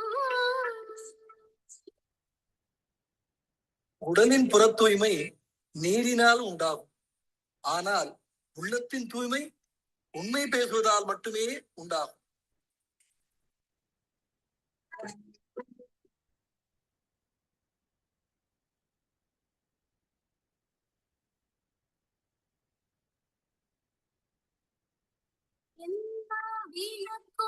விளக்கல்ல சான்றோர்க்கு பொய்யா விளக்கே விளக்கு,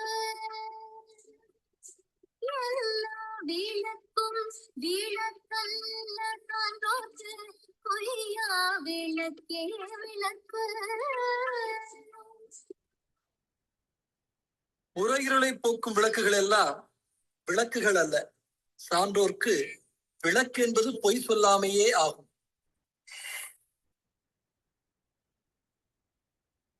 எல்லா விளக்கும் விளக்கல்ல, சான்றோர்க்கு பொய்யா விளக்கே விளக்கு. அது என்ன, ஒரு விளக்கு தான் இருக்குங்கிறாரு. பொய்யா விளக்கு தான் உண்மையான விளக்கு. என்ன இப்ப மற்ற விளக்குகள் இருக்கு, ஒத்துக்கிறாரு.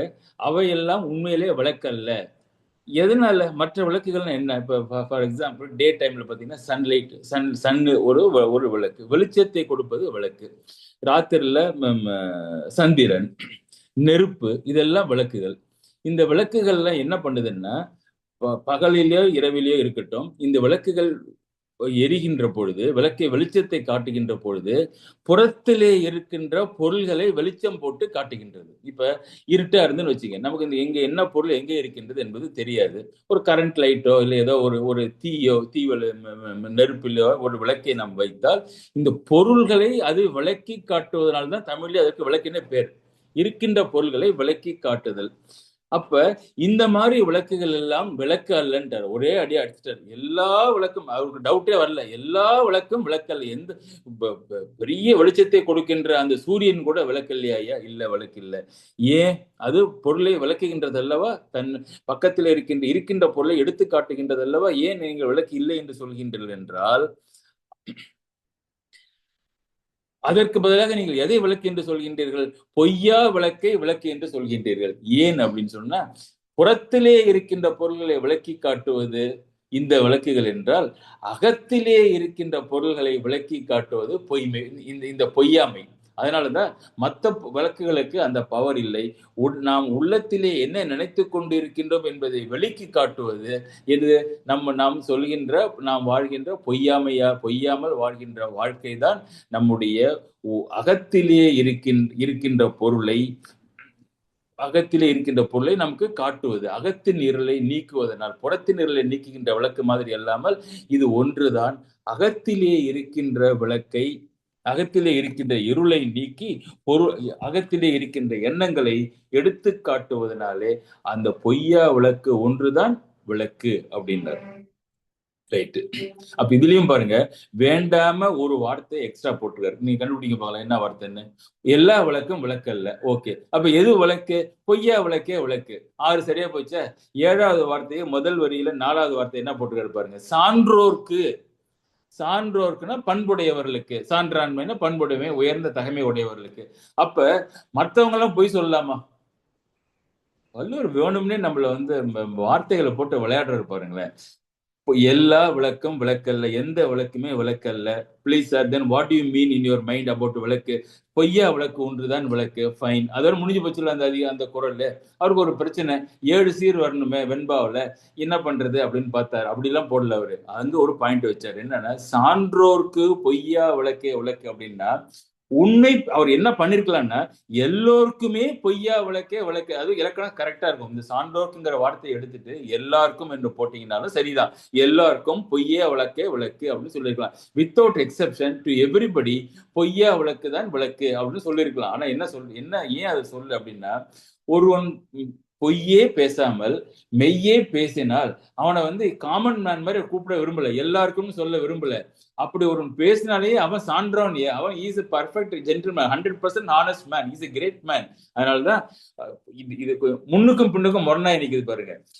பொய்யா விளக்கே விளக்காக ஒருவன் வைத்திருந்தால் அவன் யார் அப்படின்னா, அவன் தான் சான்றோன் என்பதனாலே சான்றோர்க்கு பொய்யா விளக்கே விளக்கு என்று அந்த பொய்யா விளக்கை வைத்திருப்பவர்கள் எல்லோரும் சான்றாண்மைக்கு தகுதியுடையவர்களாக ஆகின்றார்கள் என்பதனாலே முதலிலேயே சான்றோர் என்ற வார்த்தையை போட்டார். ஆக்சுவலா பொய்யா விளக்கு வைத்திருக்கின்றவர்கள் சான்றோர்கள் என்று சொல்வதற்கு பதிலாக, வெயிட் பண்ணுங்க, நான் முதல்ல அவனுக்கு பட்டத்தை கொடுத்துகின்றேன் என்று சொல்லி என்ன பட்டம் கொடுத்தாரு? அவர்கள் சான்றோர்கள். யார் அவர்? இந்த சான்றோர்கள் பொய்யா விளக்கை விளக்காக வைத்திருக்கின்றவர்கள் சான்றோர்கள் என்று இப்ப பாருங்க, 3 கருத்து சொல்றாரு. எல்லா விளக்கும் விளக்கல்ல, பொய்யா விளக்கே விளக்கு, அந்த பொய்யா விளக்கு வைத்திருக்கின்றவர்கள் அவர்கள் தான் சான்றோர்கள் என்று அவர்களுக்கு ஒரு பெருமையும் ரொம்ப நளினமா அப்படியே இடையில அவர் சொருகி கொடுத்துருக்காரு பாருங்க. அதான் வள்ளுவர். சரி, அந்த வாய்மைக்கு உரிமையானவர்களுடைய பெருமை தெரிய அந்த சான்றோர்கள் என்ற வார்த்தை அங்கே நிற்கின்றது. இன்னொரு ஒரு தேவாரம் பாருங்க. பொய்யா நாவதனால் புகழ்வார்கள் மனத்தினுள்ளே மெய்யே நின்றறியும் விளக்கே. நல்ல அந்த ஆன்மீகம் பேசுறவங்களுக்கு ஒரு ஒரு இந்த காலத்து ஆன்மீகத்துக்கு ஒரு செம அடி வருது இந்த பாட்டுல. என்னன்னா, பொய்யா நாவதனால், நம்முடைய நாக்கிலே பொய்யே வராமல் இருந்தால், பொய்யா நாவதனால் புகழ்வார்கள் மனத்தினுள்ளே. இந்த மாதிரி இருக்கிறவங்க இறைவனை என் உயிரே, கடவுளே, உலகத்தை எல்லாம் ஆக்கியவனே என்று புகழ்ந்தால், யார் புகழணும் அப்பன? பொய் சொல்லாமல் இருப்பவர்கள் தான் புகழ வேண்டும். பொய்யா நாவதனால் புகழ்வார்கள் மனத்தினுள்ளே, மெய்யே நின்றெறியும் விளக்கே. இறைவன் தான் மெய், உண்மை. மெய்யென உண்மைதான் அது. உண்மை வேற, இறைவன் வேற கிடையாது. உண்மைதான் இறைவன். அவர்கள் பொய்யே பேசாமல் இருக்கின்றவர்கள் உன்னை புகழ்ந்தால், அந்த அப்படி புகழ்கின்றவர்களுடைய மனத்திலே நின்று எரிகின்ற மெய்யே என்ற உண்மையே, மெய்யே நின்றெறியும் விளக்கே. அதான் விளக்கு. ஒத்த தேவர்பிரான் செய்யானும் கரிய நிறத்தானும் தெரிவறியான் மையார் கன்னியோடு மகிழ்வான் கழிப்பாளையதே. ஆன்மீகம்னு சொல்லிட்டு பொய்ய பேசிட்டு நீங்க வந்து 1008 வார்த்தைகள் சொல்லி இறைவனுடைய சூரிய நீங்க வந்து இது சொல்றீங்களே, விஷ்ணு சகஸ்திர நாமம்னு ஒரு 1008 விஷ்ணுடைய பெயரை சொல்றோம்ல. பொய் பேசிட்டு அந்த நாவினாலே இறைவனை அப்படி புகழ்ந்தால், பொய்யா இறைவன் நம்முடைய மனதிலே வரமாட்டான். நீங்க சகஸ்திரநாமம் சொல்வது சிறப்புடையது. ஆனால் அந்த சொல்கின்ற நாவு பொய் பேசாமல் இருந்தால்தான் அவர்களுடைய மனத்திலே நெருப்பாக அவன் வந்து, விளக்காக அவன் வந்து எரிவான் என்பது இந்த தேவாரம். சரி,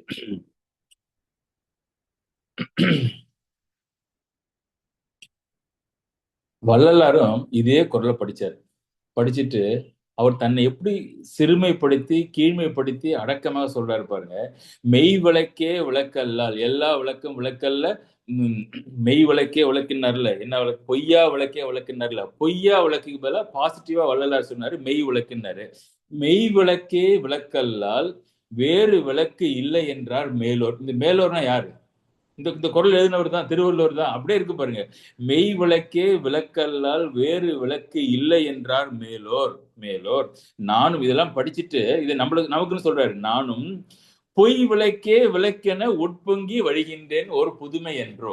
அதாவது படிக்கிறதுனால மாறிட மாட்டோங்கிறதுக்கு பயங்கரமான ஒரு இந்த வரி. வள்ளலார் கண்டிப்பா போய் சொல்லியிருக்க மாட்டாரு. படிச்சங்கிறார் அந்த வார்த்தையை. மெய் விளக்கே விளக்கல்லால் வேறு விளக்கு இல்லை என்றார் மேலோர்கள் சொன்னாங்க. ஆனாலும் நானும் அதை படித்த பிறகும் பொய் விளக்கே விளக்கு என உட்பொங்கி வழிகின்றேன் ஒரு புதுமை என்றோ. அது வந்து திருவருட்பால வர்ற ராமலிங்க அடிகளுடைய வார்த்தை.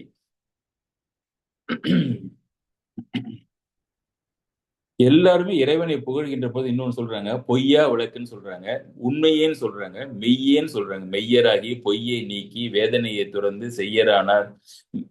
பொய்யே செய்து புறம்புறமே திரிவோன் தன்னை போகாமே மெய்யே வந்து இங்கு என ஆட்கொண்ட மெய்யான்னா உண்மையே. மெய்யர் மெய்ய பொருளே. எல்லாரும் இந்த உண்மையைத்தான் இறைவன் என்று வணங்குகின்றார்கள்.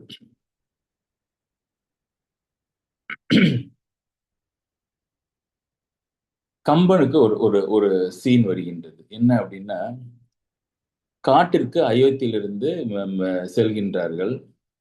வரம் வாங்கி கொண்டு காட்டில் இருக்க வேண்டும் என்று சொல்லி, அதிலே ராமன், இலக்குவன், சீதை மூவரும் நடந்து செல்கின்றார்கள்.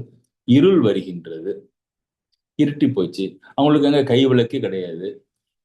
என்ன செய்வார்கள்? இருட்டில் எப்படி போவது என்று தடுமாறிக்கொண்டு நிற்கின்றார்கள். அந்த காட்சியை கம்பன் காண்கின்றான். என்ன பாட்டு போட்டான் பாருங்க. பொய் வினைக்கு உதவும் வாழ்க்கை அறக்கரை பொருந்தி. பொய் வினைனா என்ன? பொய்யே சொல்லி, பொய் சொல்வதனாலே வருகின்ற எல்லா காமம் உட்பட எல்லா பொய் தீய வினைகள் எல்லாம் செய்கின்ற அந்த ராவணனை கொன்று கொள்வதற்காக பொய்வினைக்கு உதவும் வாழ்க்கை அறக்கரை பொருந்தி செய்வினைக்கு உதவும் நட்பால் தடுப்ப. அந்த இருள் வந்து அந்த ராவணனுக்கு உதவியாக, இருள் என்பது மைதான, அந்த ராவண வெளிச்சம் காட்டினால் ராமனும் இலக்குவனும் சீதையும் வேகமாக சென்று விடுவார்கள் இலங்கையை நோக்கிங்கிறதுக்கு பதிலாக என்று நினைத்து கொண்டு அந்த இருளானது அவருடைய வழியை தடுக்க மை விளக்கியதே அன்ன வயங்கி இருள் துறக்க வானம் கை விளக்கு எடுத்து அன்ன வந்தது கடவுள் திங்கள். திங்கள்னா சந்திரன். கடவுள் என்ன பண்ணார்? கடவுள் மாதிரி சந்திரன் வந்து தன்னுடைய கை விளக்கை காட்டி, நான் வெளிச்சத்தை காட்டுகின்றேன், நீங்கள் அதில் நடந்து செல்லுங்கள் என்று காட்டுகின்ற மாதிரி இருந்ததாம் அந்த சந்திரன். அது கம்பனுடைய கதை கற்பனை. சரி, இன்னும் ஒண்ணு இருக்கின்றது இந்த பாட்டுக்கு ஒரு விளக்கமே. இவ்வளவு சொல்றாங்களே இந்த இந்த உண்மையை பற்றியும் பொய் பேசாத இருத்தல் பற்றியும், அது அத்தனை சிறப்புடையதா அப்படின்னு சொன்னா, மாயவரத்துல முனிசிப் வேதநாயகம் பிள்ளைன்னு இருந்தார். மாயவனம், கும்பகோணம் இந்த அந்த பகுதியிலே ரொம்ப நாட்கள் இருந்தவர். சீர்காழியிலும் சில காலம் இருந்தார் அவர். இந்த முனிசிப் வேதநாயகம் பிள்ளை வந்து நீதி நூல் என்று ஒரு நூலை எழுதினார். அந்த நீதி நூல் சிறப்பான நூல் தான். எதற்கு சிறப்பு அப்படின்னா, அந்த காலத்துல நூல் ஏற்றுகின்ற பொழுது சாற்று கவின்னு ஒண்ணு பாடுவாங்க. அதாவது இன்ட்ரோடக்ஷன், பிரியாம்பல்னு ஒண்ணு எழுதுவாங்க. அது வந்து வேறு ஒருவர் எழுதி இந்த நூல் இத்தனை சிறப்புடையது என்று பாட்டு எழுதுவாங்க. அதுக்கு சாற்று கவி பாடியவர் வந்து மகாவித்வான் மீனாட்சி சுந்தரம் பிள்ளை. அந்த நீதி நூலிலே 2 பாடல்கள், எழுதி சொல்லி மறைக்கலாம் எனும் திடத்தாலே பாதகங்கள் எல்லாம். நல்ல இந்த வள்ளுவர் இது வரைக்கும் நம்ம படிச்ச பாட்டு எல்லாத்துக்கும் இது சம்மரி, எக்ஸ்பிளனேஷன் கொடுக்குது பாருங்க. எழுதுன்னா பொய் சொல்லி மறைக்கலாம். மற்ற அறங்களுக்கும் இந்த வாய்மைக்கும் என்ன வித்தியாசம் வருது பாருங்க. பொய் சொல்லி மறைக்கலாம் எனும் திடத்தால் பாதகங்கள் எல்லாம் தீயர் பொழுதெல்லாம் புரிதலால் குற்றங்கள் யாவுக்கும் பொய் பிதாவாம். குற்றங்கள் யாவுக்கும் பொய் பிதா, பொய் தான் வந்து தந்தை. ஏன் அப்படின்னா, நீ என்ன குற்றத்தை பண்ணாலும், ரேப் பண்ற, கொலை பண்ற, பிக் பாக்கெட் அடிச்சிட்டா பொய் சொன்னா தப்பிச்சுக்கலாம். என்ன பாருங்க, எழுதி சொல்லி பொய் சொல்லி மறைத்து விடலாம் என்ற திடத்தால், என்ற நம்பிக்கையினாலே பாதகங்கள் எல்லாம் தீயர் பொழுதெல்லாம் புரிதலால் குற்றங்கள் யாவுக்கும் பொய் பிதாவாம். சரி, வழுதொன்றை, வழுதுனா பொய், வழுதொன்றை நீக்கிடின் தீவினையெல்லாம் நீங்கிடும் நல் உண்மை ஒன்றே முழுதும் உணர் அறிஞருக்கு தோழனாம் அவர்க்கு அதனால் மோசம் உண்டோ. இப்படி உண்மை பேசுகின்றவர்களுக்கு, பெரியோர்களுக்கெல்லாம் உண்மை ஒன்றே தோழனாக இருப்பதனாலே, இந்த உண்மை பேசுவதனாலே அவர்களுக்கு ஏதாவது ஒரு தீமை வருமா, மோசம் உண்டோ என்று ஒரு பொருள். அதிலே அடுத்து அதே அந்த முனிசிப் வேதநாயகம் பிள்ளையோட அடுத்த பாட்டு, அதே இது நீதி நூல்ல அடுத்த பாட்டு, அங்கதமே பொருள் என்ன கை கொண்டார் மறந்து ஒரு மெய் அறைந்திட்டாலும் இங்கு அதனை எவரும் நம்பார். நீங்க டெய்லி நீங்க வந்து அங்கதம்னா பொய்யே பொருள் என்று பொய் அவனை மாட்டவே மாட்டவே நீங்க சொல்லுவாங்க சில பேரு, அவனை நீங்க மாட்டவே முடியாது. என்ன, ஒரு பொய் இன்னொரு பொய் 4வது பொய்ன்னு போயிட்டே இருக்கும். அதுதான் அவனுக்கு பொருள், அதான் அவனுக்கு முக்கியம். அதுல அவன் சிறப்பாக இருக்கிறான்னு இருந்தா அங்கதமே பொருள் என்ன கை கொண்டார். அது மாதிரி கடைபிடிக்கிறவங்களுக்கு மற்றதொரு மெய் அறிந்திட்டாலும், மறந்து போய் ஒரே ஒரு பொய்யை நீங்கள் சொல்லிவிட்டாலும் இங்கு அதனை எவரும் நம்பார். இவன் அதுவும் பொய்யாதான் இருக்கும் என்று உன்னையும் மக்கள் வந்து நம்ப மாட்டாங்க. துணையவர் புத்திரர் தமரும் இகழ்ச்சி செய்வார். துணையவர்னா ஸ்பௌஸ், புத்திரர்னா சில்ட்ரன். அவங்களுமே வந்து உங்களை இகழ்ச்சி செய்வார்கள். சொந்த அப்பா பொய் பேசுற பழக்கம் வந்துச்சுன்னா பொண்டாட்டி கூட நம்ப மாட்டாங்க, இகழ்ச்சி செய்வார். புத்திரர் தமரும் இகழ்ச்சி செய்வார். அங்கனுக்கு எங்கனுமே வசையாகும். எங்க போனாலும் வசைனா, இசைனா புகழ், வசைனா இல் ரிப்யூட். உங்களுக்கு கெட்ட பெயர் தான், அவப்பெயர் தான் உண்டாகும். நரரெல்லாம் அகிதர் ஆவார். நரர்னா மனிதர்கள் எல்லாம் அகிதர் ஆவார்னா எனிமி ஆவாங்க. நரரெல்லாம் அகிதர் ஆவார். பங்கமுறும் பொய்யரும் சேரார். சரி, இவங்க நல்லவங்க விட்டுருங்க, பொய் பேசுறவங்க ஃப்ரெண்டா வச்சுக்கோங்கன்னா அவனும் நம்ப மாட்டாங்க. அவனுக்கு தெரியும் பொய் பேசுறான்னு. இவன் மற்றவர்களுடைய பேசின பொய்யை நம்மள்டையும் சொல்லுவானா, எப்படி நம்புதுன்னு சொல்லி பொய்யரும் நம்பார். பங்கமுறும் பொய்யரும் சேரார்.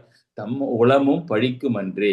இப்படி பொய் பேசுகிறவர்களுக்கு வெறும் இகழ்ச்சி தான் உண்டாகும். பொய் பேசுகிறவர்களை பொய் பேசுவரும் நம்பார் என்று இந்த நீதி நூல் வருகிற சொல்கின்றது. சரி, அதனாலதான்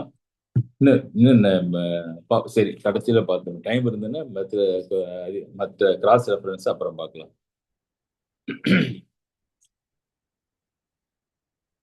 பொய்யை முளையிலேயே கிள்ளிவிட்டால் மற்ற அறங்கள் எல்லாம் செய்ய வேண்டியதில்லைன்னு பார்த்தோம்ல இந்த குறளினுடைய விளக்கம். அதுல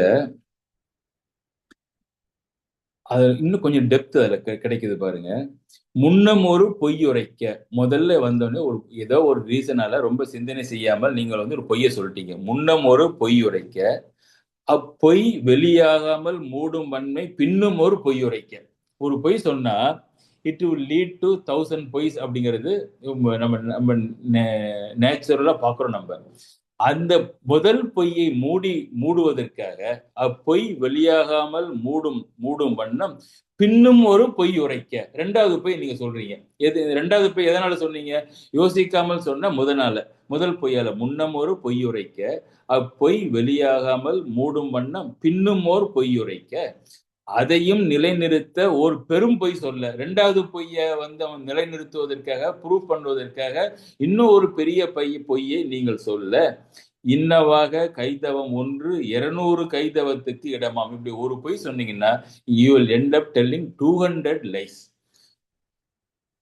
வாய்மை தன்னையே முன்பகரின் சங்கடம் ஒன்றும் இல்லை, அதுவே தகமை நெஞ்சி. அப்ப எடுத்த உடனே நீங்க உங்க சுச்சுவேஷன்ல, கிரிட்டிக்கல் சுச்சுவேஷன்ல எடுத்த உடனே உண்மை சொல்லிவிட்டால் உங்களுக்கு இந்த மாதிரி 200 பொய் சொல்ல வேண்டிய சங்கடம் எதுவும் இல்லை. அதனால பொய்யை பேசுங்கள் என்பது இந்த பாட்டினுடைய பொருள். ஓகே, கடைசி 300 டைம் ஆயிட்டுது. ப்ளே பண்ணுங்க ஒரு செகண்ட்.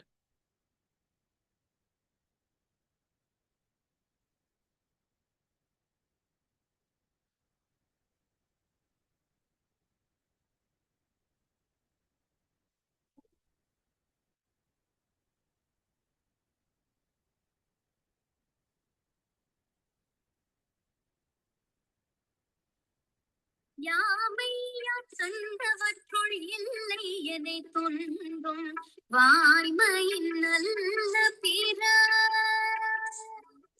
யாமையா கண்டவற்றுள் இல்லை எனை துன்பும் வாய்மையின் நல்ல பிற. யாம் உண்மையென அறிந்த நல்லவற்றுள் வாய்மையை விட சிறந்தது வேறு எதுவும் இல்லை. வள்ளுவர் என்ன பண்ணிட்டாரு இந்த அதிகாரத்துல? கடைசி குரல்ல கொண்டு போய் கிளைமேக்ஸ் வச்சார், சிறப்பா வச்சார். ஆர்கியூபிளி த பெஸ்ட் குரல் இன் திஸ் சாப்டர்.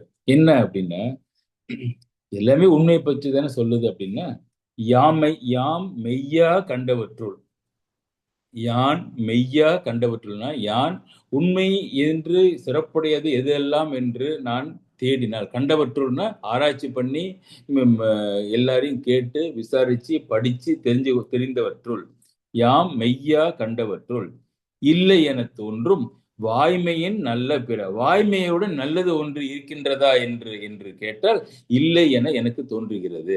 அப்ப வாய்மையோட நல்லது வேறொன்றும் இல்லை என்று எனக்கு தோன்றுகின்றது. யாம் மெய்யா நான் சும்மா உட்கார்ந்துருக்கல. யான் I put myself upon an enquiry, what is the best in this வேர்ல்டுன்னு.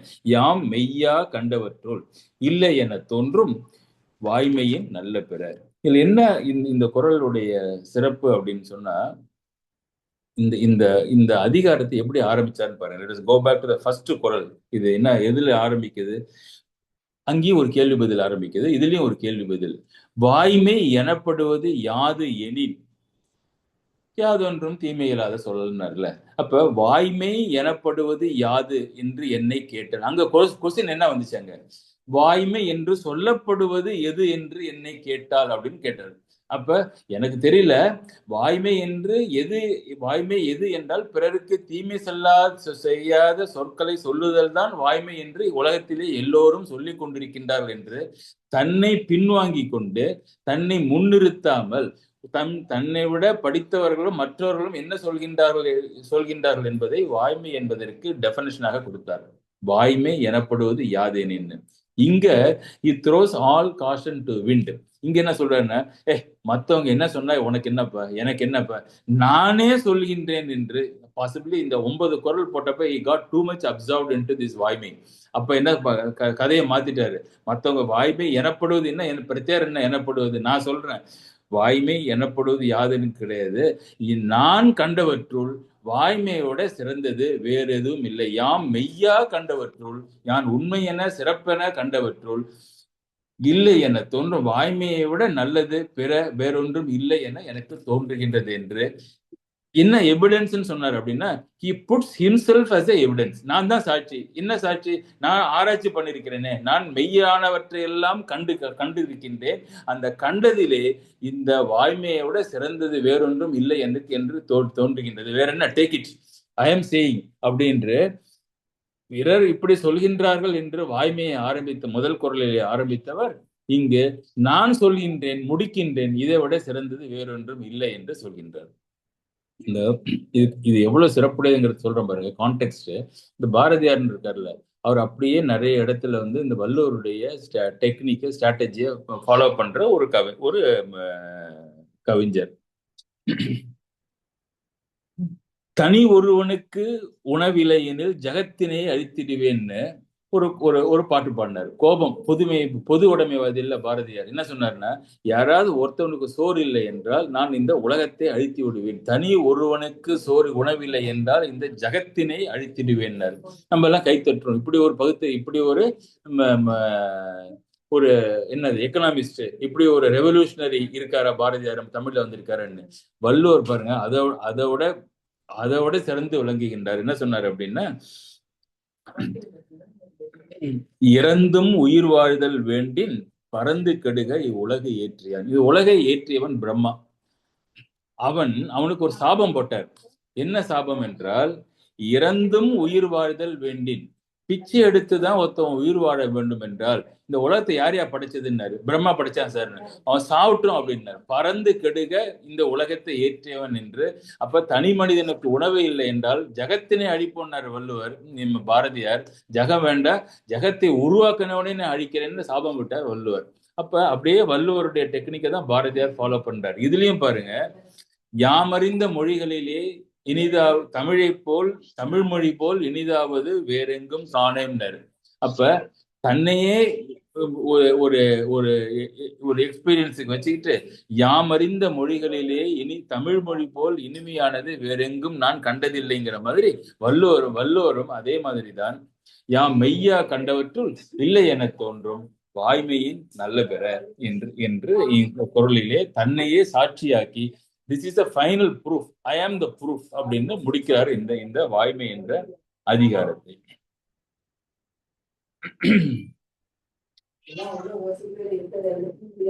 ஒரு இந்த வாய்மையில மகாபாரதத்திலே ஒரு கதையை சொன்னேன். என்ன கதை அப்படின்னா, பழம் பொருந்தும் படலம்னு சொல்லி தெரியாம அர்ஜுனன் திரௌபதியை சொல்ல ஒரு நெல்லிக்கனியை பறித்து விட்டதுனாலே அது முனிவருக்கு உரிய நெல்லிக்கனி என்று சொல்லி, எல்லோரும் முனிவர் வந்தால் சாபம் கொடுத்து விடுவார் என்று சொல்ல கிருஷ்ணனை வேண்ட கிருஷ்ணர் அவர்கள் மனத்திலே இருக்கின்ற உண்மையை சொன்னால் இந்த நெல்லிக்கனியானது திரும்பவும் மரத்திலே ஏறிவிடும் என்று சொல்ல, அவ்வாறே அத்தனை பேரும் அவர் மனத்திலே இருந்ததை சொல்ல, அந்த உண்மையாக இருந்த காரணத்தினாலே அந்த நெல்லிக்கனி மீண்டும் முன்பு போல் மரத்திலே ஏறிவிட்டது என்று சொன்னேன். அதிலே ஒன்றை மாத்திரம் ஒருவர் சொல்வதை மாத்திரம் நான் நிறுத்தி வைத்திருந்தேன் இந்த குரலுக்கு. அது என்ன அப்படின்னு சொன்னா, அந்த இருவர்கள் நகுலன் சகாதேவன் இருக்கின்றார் அல்லவா, அதிலே சகாதேவன் மிகவும் அறிவுடையவர். அந்த இளையவன் அவன் என்ன சொல்கின்றான் என்பதை மாத்திரம் நான் உங்களிடம் பகிரவில்லை. என்ன அப்படின்னு சொன்னா, அவன் என்ன சொல்கின்றான், நகுலன் சகாதேவனுடைய மனதிலே என்ன இருப்பது என்று கிருஷ்ணனிடம் சொல்கின்றான். அந்த கதை, அந்த பாட்டு என்னன்னு பாருங்க. ஆரண்ய பருவம் மகாபாரதத்துல பழம்பொருந்தும் சருக்கத்துல ஒரு மொழி அன்னை. என்ன அர்த்தம்? ஒரு மொழி அன்னை என்றால், அன்னைனா தாய், ஒரு மொழினா சத்தியம், ஒரு மொழி, ஒரு சொல், ஒரு இல், ஒரு வில்லுங்கிறோம்ல. ஒரு மொழி ஒரு தடவை சொன்னா நான் சொன்னதான் அதன்படியே தான் நான் செய்வேன் ஒழிய மாற மாட்டேன் என்பது சத்தியம். ஓகே, ஒரு மொழி அன்னை என்றால் சத்தியம்தான் எனக்கு தாய். 6 உறவை சகாதேவன் பட்டியலிடுகின்றார். நல்ல கவனிங்க. வெளியில போய் சொல்லிடாதீங்க யார்கிட்டயும், நமக்கு வீட்டுல இருக்க முடியாது. ஒரு மொழி அன்னை என்றால், ஒரு மொழி அன்னை என்றால் எனக்கு mother. Who is my mother? சத்தியம். ஒரு மொழிதான் எனக்கு தாய். வரம்பிலா ஞானம் என் தந்தை. அறிவு கொடுக்கின்ற தந்தை எனக்கு ஞானம்தான் எனக்கு தந்தை. தர்மமே துணைவன். தர்மம் செய்தல் தான் தர்மம் தலை காக்குங்கிறாங்கல்ல, துணைவன்னா நமக்கு சகோதரன். தர்மமே சகோதரன், கருணையே தோழன், இரக்கமே எனக்கு தோழனாக இருக்கின்ற நண்பன். உன்னுடைய ஃப்ரெண்டு யாருன்னு கேட்டா நம்ம என்ன சொல்றோம்? எனக்கு அவர் ஃப்ரெண்டு இவர் ஃப்ரெண்டு கிடையாது. சகாதேவன் என்ன சொல்றாருன்னா, எனக்கு இரக்க குணம்தான் என்னுடைய தோழன். சாந்தமே நலனொரு தாரம். எனக்கு உன்னோட ஒய்ஃப் யாருப்பா அப்படின்னு சொன்னா அமைதி, சாந்தம் தான், பொறுமை தான் எனக்கு இருக்கின்ற என் தாரம். அரியனின் பொறையே மைந்தன். பொறுமையே எனக்கு உரிய மைந்தன். மற்ற இந்த அறுவரும் அல்லது ஆறு ஒரு உறவு இல்லை. இந்த 6 பேரை தவிர எனக்கு வேறு உறவு ஒன்றும் இல்லை என்று இருவரில் இளையோன் மொழிந்தனன். அது சகாதேவனுடைய இதுல பாத்தீங்கன்னா, எடுத்த உடனே இந்த 6 பேர்ல முதல் உறவா எதை சொல்றாரு? தாயை சொல்கின்றார். அந்த தாய் யாருன்னு சொன்ன, ஒரு மொழியே அன்னை. தாயே சத்தியமே எனக்கு அன்னை, ஞானமே எனக்கு தந்தை என்று உறவையே ரீடிஃபைன் பண்ணுகின்றார் Sahadevan. No wonder is considered the greatest intellect in Mahabharatam. And last I like to conclude with ஒரு சமஸ்கிருத சொல்.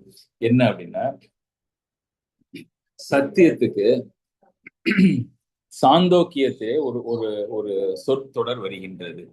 ஏதஸ்ய பிரம்மனோ நாம சத்தியம். சத்தியம்னா என்ன அப்படின்னா, இப்படிப்பட்ட அந்த முன்னால் இருக்க வரியெல்லாம் விட்டுருங்க. ஏதஸ்ன்னு இப்படிப்பட்ட பிரம்மனோ, பிரம்மன்னா பிரம்மா கிடையாது. பிரம்மம்னா ஒரு நிலை, ஒரு ஸ்டேட்டஸ், இறை நிலைக்கு பேர் தான் பிரம்மம். அந்த பிரம்மத்திற்கு ஒரு பேர் வைக்கணும்னு என்ன சொல்லி இப்ப தாய்க்கு சத்தியம்னு வச்சாங்க சகாதேவன். அது மாதிரி பிரம்மத்துக்கு ஒரு பேர் என்னன்னா பிரம்மனும் நாமம். அவனுடைய நாமம் என்னவென்றால் சத்தியம். சத்தியம்தான் பிரம்மத்தினுடைய நாமம். அப்ப ஆன்மீகம் சத்தியத்துடன் எவ்வளவு பின்னி பிணைக்கப்பட்டுள்ளது பாருங்க. இந்த ஒரு வார்த்தை போதும். சத்தியம் இல்லாமல் பிரம்மம் இல்லை. ஏனென்றால் பிரம்மத்தினுடைய பெயர் தான் நாம் சத்தியம். பிரம்மணம் நாமம் சத்தியம் என்று அந்த வாக்கியம் முடிக்கின்றது. அதனால இந்த வாய்மை என்ற சத்தியம் என்பது துறவிகளுக்கும் முக்கியம் என்று குறிப்பாக துறவு அதிகாரத்திலே வைத்திருந்தாலும், அது ஆன்மீகத்துடன் பின்னி பிணக்கர இணைந்திருப்பதனாலே ஆன்மீகம் அறிவும் குழுவுக்கு நமக்கெல்லாம் ஒரு பாடம் என்று என்னவென்றால், இப்பேற்பட்ட சத்தியத்தை நாம் தவறாமல் கடைபிடிக்க முடியாது, ஒத்துக்கொள்கிறேன். முடிந்தவரை கடைபிடித்தால் படிப்படியாக முன்னேற முடியும் என்று சொல்லி கேட்ட அனைவருக்கும் என்னுடைய நன்றியை பாராட்டி அமைகின்றேன். நன்றி, வணக்கம். வணக்கம் சார். வணக்கம். வணக்கம். ரொம்ப நாளா இந்த எய்யாமைன்னா என்னன்னே தெரியாம ரொம்ப நாளா எதுக்காக போட்டாரு, அதுக்கு என்ன பொருள்னே தெரியாம இருந்தது. இன்னைக்குதான் நீங்க சொன்னீங்க, அது விடா முயற்சி செய்யாமலே முயற்சி கொடுத்துதான் எய்யாமை பொருந்திக்கிட்டேன். அப்புறம் அந்த ஆன்மீகம்னா என்னன்னா, நான் கடவுள் பத்தி சொல்றதுதான் ஆன்மீகம் நினைச்சிட்டு இருந்தேன். இன்னைக்குதான் நீங்க கரெக்டான டெபினேஷன் கொடுத்தீங்க ஆன்மீகம்னா என்னன்னு சொல்லிட்டு. ஆன்மாவை அறிவதுதான் அப்படின்னு சொல்லிட்டு. அப்புறம் அந்த பொறை இன்னும் நீரை பாய்ச்சன்ற அந்த குரங்கு கதை சொன்னீங்க பாருங்க, அந்த பொறுமைக்காக. அது ரொம்ப எக்ஸலன்ட் சார். ரொம்ப ரொம்ப நல்லா ஞாபகம் வச்சுப்பாங்க எல்லாருமே. சிறப்பா இருந்தது.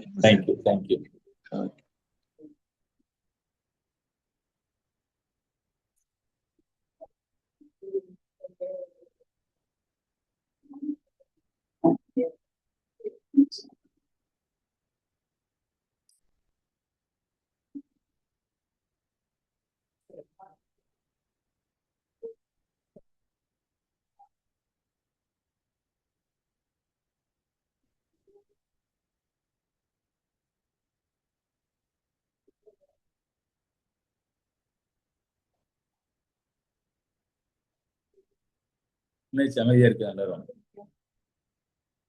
சரி ஐயா, எல்லாரும் அமைதியா இருக்காங்க. நான் என்னோட கருத்து சொல்றேன். இந்த 297 எனக்கு உடன்பாடு இல்லை.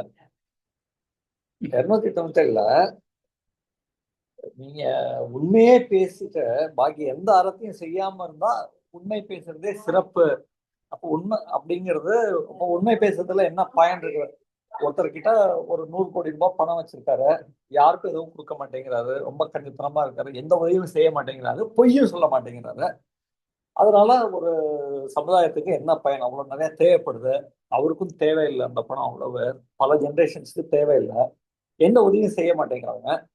அப்போ திருக்குறள் அப்படியே 297 அப்படியே எடுத்துட்டா அவரை பாராட்டத்தானே செய்யுது. வேற வேற அறமே இல்லைன்னா என்ன பிரயோஜனம் இருக்கு? இதுதான் என்னுடைய கேள்வி.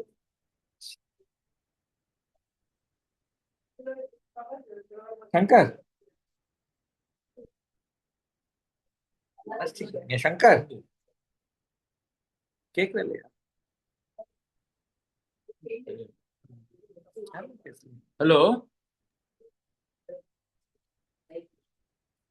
ஐயா, இனிய மாலை வணக்கம். ஐ திங்க் சங்கர் ஐயா வரலாம்னு நினைக்கிறேன். சரி சரி, நான் பேசுறது கேக்குதா? கேக்குது கிளியரா கேக்குது.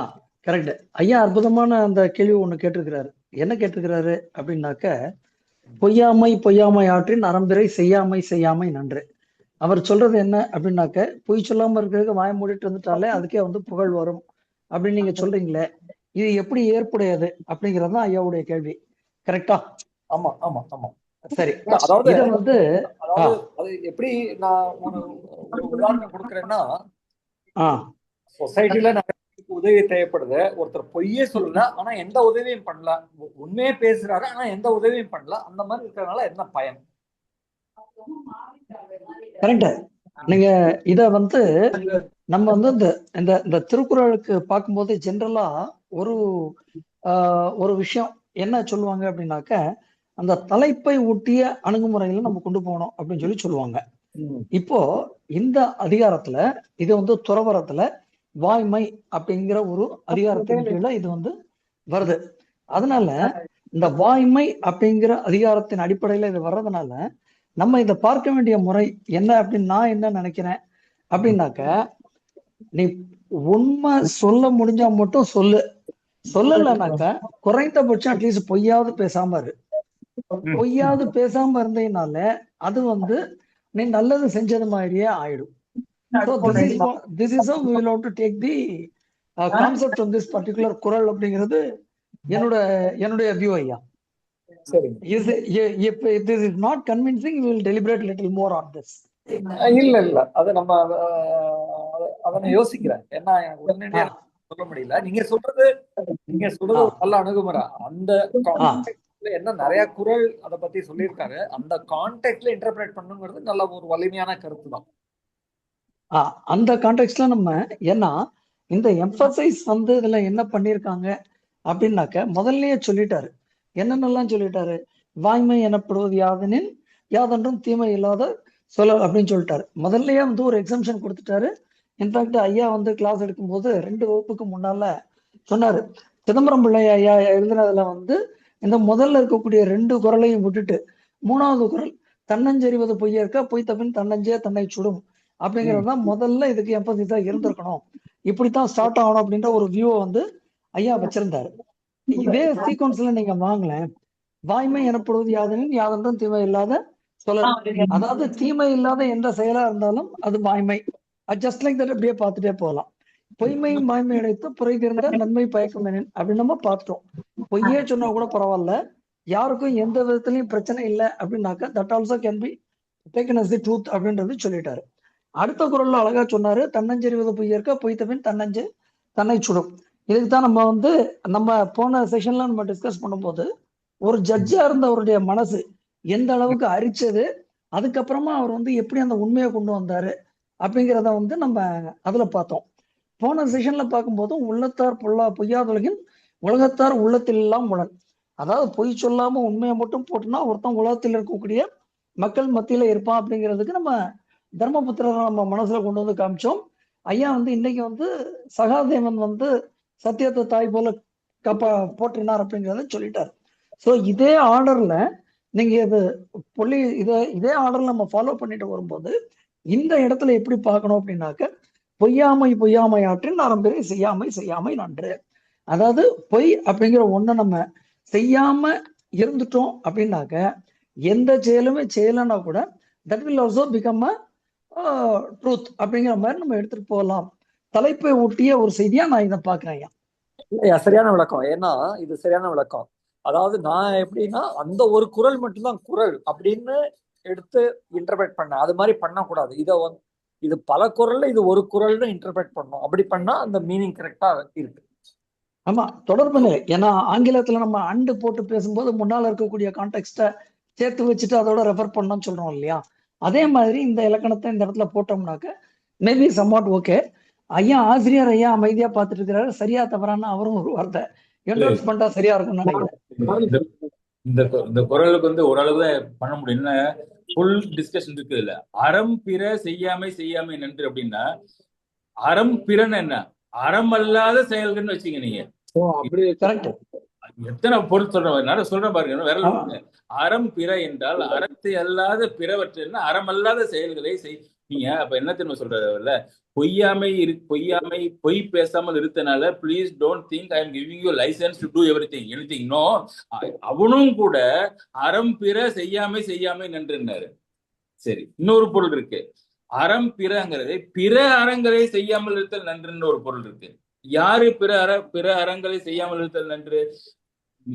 உண்மையே பேசுகின்றவன்.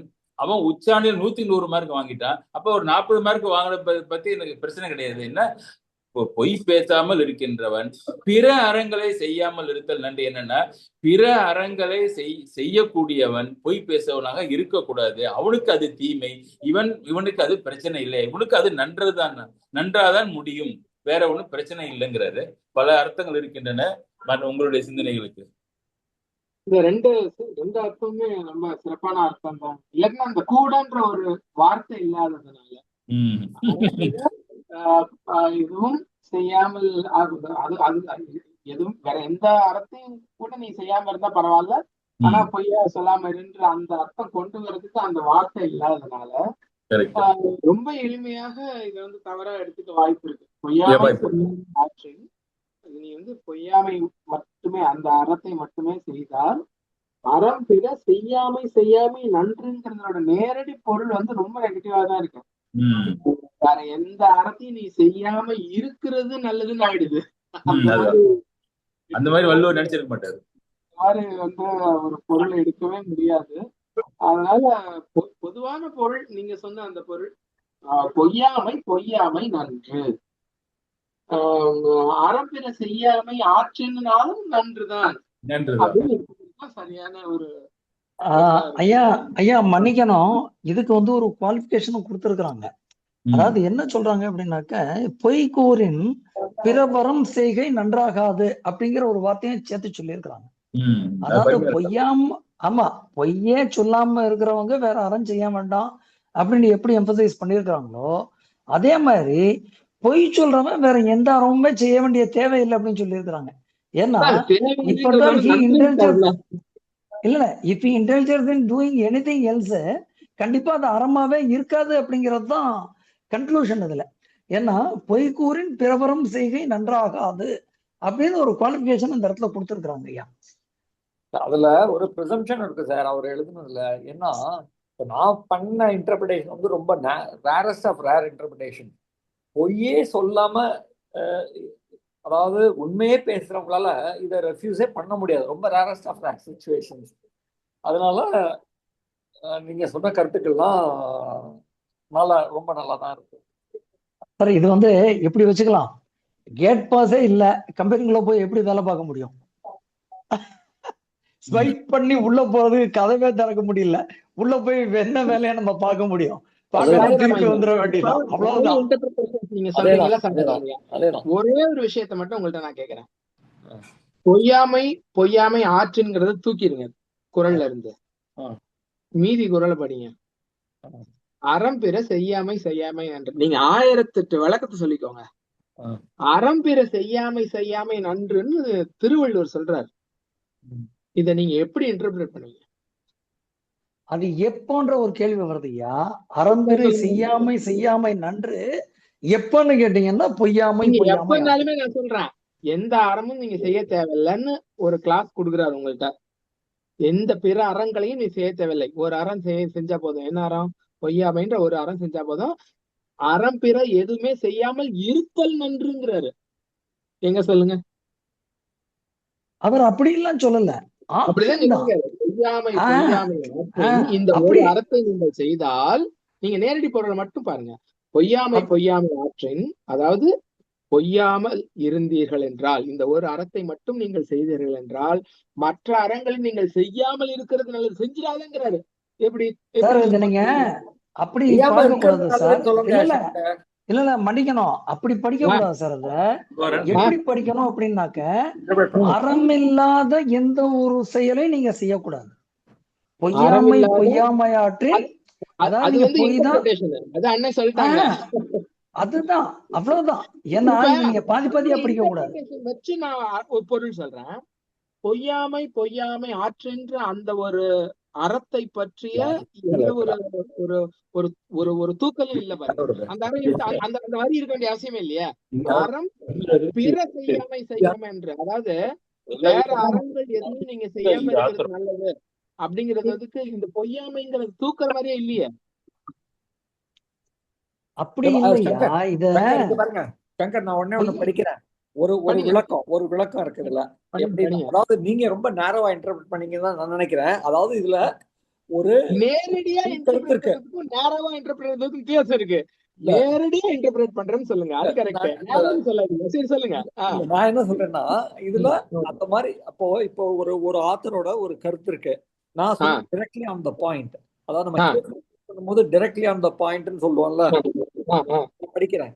நம்மிடம் யாரேனும் பொருள் பணம் என்று ஏதேனும் உதவி கேட்டால் பொய்யாமை பற்றி நின்று நம்ம எல்லாவற்றையும் இழந்துவிடக் கூடுமே என்று இல்லறத்தில் இருப்போர் அஞ்சக்கூடும். அதனால் அங்கு பொய் சொல்லி தட்டி கழிப்பதை விட தன்னால் முடிந்த உதவியை செய்தோ அல்லது உண்மையை சொல்லி கெட்ட பேர் வாங்கலாம். ஏனெனில் வைத்துக் கொண்டே இல்லை என்று சொன்னால் அது மற்றவருக்கு தெரியாமல் போகாது. இது கண்டிப்பாக தெரியும். அது தெரியும் போது நமக்கு கெட்ட பெயர் தான் கிட்டும். மேலும் நமது நெஞ்சே நம்மை சுடும் அப்படின்னு முடிக்கிறார். சரி, this more or less answers my own query. இப்ப நீங்க அவர் சொன்ன அந்த விஷயத்தை திருப்பி நம்ம ஒரு தடவை வாசிப்போம். அந்த பொருளை ஒரு தடவை வாசிட்டு இந்த குறளுக்கு வருவோம். பொருள் என்ன சொல்றாரு? பொய் சொல்லாம இருந்தீங்கன்னா நீ வேற வழியே இல்லாம அறம் செய்யறதுக்கு தூண்டப்படுகிறாய். ஏன்னா இப்போ நீ உண்மையா சொல்லிட்டு இருக்கும்போது இல்ல வச்சுட்டு இல்லைன்னு சொல்ல முடியாது. நீ செஞ்சே அறம். அந்த நீங்க சொன்ன கதையோட கருத்தோட ஒரு சுருக்கம் புரிஞ்சுக்குவாங்க. பொய்யாமை பொய்யாமை ஆற்று. அவன் வந்து பொய் சொல்ல முடியல. அவன் வந்து பொய்யாமை அந்த அறத்தை அவன் கடைபிடிக்கிறான். அறம் பிற செய்யாம நன்று. வேற எந்த அறத்தையும் நீ செய்யாதரா, செய்யாம இருந்தே அது நல்லதுங்கிறாரு. இல்ல, very very direct and literal interpretation. Easy கிடையாது. நேரோ அண்ட் டைரக்ட் இன்டர்பிரேஷன் அது மீன் பண்ணலன்னா என்னோட கருத்து. நீங்க நேரோன்றது தூக்கிடுங்க, டைரக்ட் இன்டர்பிரேஷன் ஒத்துக்கிறேன். இல்ல அந்த மாதிரி இருக்கிறதுக்கு அதாவது இந்த சர்க்கம்ஸ்டான்ஷியல் எவிடன்ஸ் தான் எடுத்துக்கணும். பாக்கி குறள் எல்லாம் பார்க்கும்போது இது அதனோட உண்மையான மீனிங் இல்லைன்னு தான் நான் எடுத்துக்கிறேன். இப்போ ஐயா சொன்ன கருத்து தான் நான் இப்போ அதை ஏத்துக்கிறேன். இதுல ரொம்ப டஃப்பான ஒரு குறள் அப்படின்னு நான் இதை எடுத்துக்கிறேன். இதுல ஏதோ அந்த அந்த ஏடுல இருந்து எடுத்து எழுதும்போது தப்பு பண்ணிட்டாங்களான்னு தெரியல. அந்த அளவுக்கு நான் யோசிக்கிறேன். ஏன்னா நேரடி பொருள் வந்து சுத்தமா வந்து டசன்ட் மேக் எனி சென்ஸ். இருந்தாலும் அண்ணன் வந்து சொன்ன அந்த விஷயம் எனக்கு பிடிச்சிருந்தது. பொய் சொல்லாம இருந்தீங்கன்னா எல்லா அர்த்தையும் நீங்க இப்ப வாசிச்ச அதே உரை. பொய் சொல்லாம இருந்தா மற்ற ஒரு அறங்களையும் நீ டெஃபினட்டா செய்ய ஆரம்பிச்சிருவ. அப்ப அறம் பிற செய்யாமை நன்றுன்னு முடிக்காம வேற ஏதாவது ஒரு வார்த்தையை போட்டிருக்கலாமோ? அதுக்கு என்ன இன்டர்பிரேஷன்? செய்யாமை டபுள் நெகட்டிவ் செய்தல்னு எடுத்துக்க. இப்ப படிங்க அது. அறம் பிற செய்தல் நன்று. செய்தல் நன்று. அதுல அந்த டபுள் நெகட்டிவ் வந்து செய்யாம நெகட்டிவ். இதுதான் கரெக்டான இன்டர்பிரேஷன். சோ டபுள் நெகட்டிவ் செய்தல் நன்று. மேல ஃபர்ஸ்ட் வரியிலயும் டபுள் நெகட்டிவ் இருக்கு.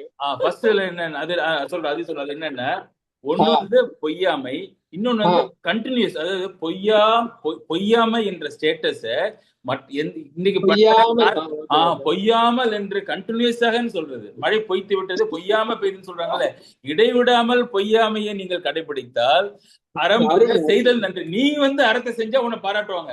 நீ பொழுதேக்கும் பொய்ய சொல்லிவிட்டு ஒரு அறத்தை செய்தால் உலகம் பாராட்டாது. இப்படிப்பட்ட பொய் பேசாமல் இருக்கின்றவர்கள், தவறாமல் பொய் பேசாமல் இருக்கின்றவர்கள், அவர்கள் பிற அறங்களை செய்தல் நன்று முடிச்சிருக்காரு. யாருக்கும் சண்டை வேண்டாம். அண்ணன் சொன்னது எத்தனை பேரும் புரிஞ்சது எனக்கு தெரியல. சரி, இதுல இன்னொன்னு ஏற்கனவே பாராட்டிட்டாங்க. ஐயா பக்கத்துலயே உட்காந்துருக்கீங்களா? நீங்க எங்களுக்கு ஒரு தடவை சொல்லுங்க பாப்போம், அண்ணன் என்ன சொன்னாங்கன்னு. டபுள் நெகட்டிவ் வச்சு என்ன சொன்னாங்கன்னு எனக்கு சொல்லுங்க பாப்போம். அந்த அளவுக்கு எனக்கு அந்த அளவுக்கு திறமை கிடையாது. எனக்கு ஒரு வாய்ப்பு கொடுக்குறீங்களா? நான் சொல்லிடுறேன் அது திருப்பி. சொல்லுங்க. நன்றி. ஏன்னா இந்த குரல் அவ்வளவு வெயிட்டான குரல் அப்படிங்கறதுனால எனக்கு ஒரு வாய்ப்பு. அண்ணன் என்ன சொன்னாங்கன்னா, 2 டபுள் நெகட்டிவையும் எடுத்துக்கோங்க. அது ஒன்னும் டபுள் நெகட்டிவா ஒர்க் ஆகாது. ஏன்னா அந்த வார்த்தையோட வீரியம் அப்படி. பொய்யாமைன்னா அது டபுள் நெகட்டிவ் ஆகாது. பொய்யாமை உண்மை சொல்லுதல், உண்மை சொல்லும் தவம். பொய்க்காமல் அந்த தவம் பொய்த்து விடாமல் நீ ஆற்றினால் எப்பொழுதும் நீ உண்மையே சொல்லிக் கொண்டிருந்தாலும் அர்த்தம் அந்த டபுள் நெகட்டிவ்க்கு. பாருங்க, டபுள் நெகட்டிவ் பாசிட்டிவ் ஆகும். அருமையான ஒரு இன்டர்பிரேஷன் என்ன சொன்னது. அறம் பிற செய்யாமை என்று நீங்க டபுள் நெகட்டிவா அது டெஃபினட் நடக்கும். அது கரெக்ட் தான். அது அடுக்கா வராம டபுள் நெகட்டிவா பாத்தீங்கன்னா செய்யாங்கிறது செய்தல் நன்று. அப்ப செய்தல் நன்றுன்னா அண்ணா அதுல இன்னொரு சூப்பர் இன்டர்பிரேஷன் கொடுத்தாங்க.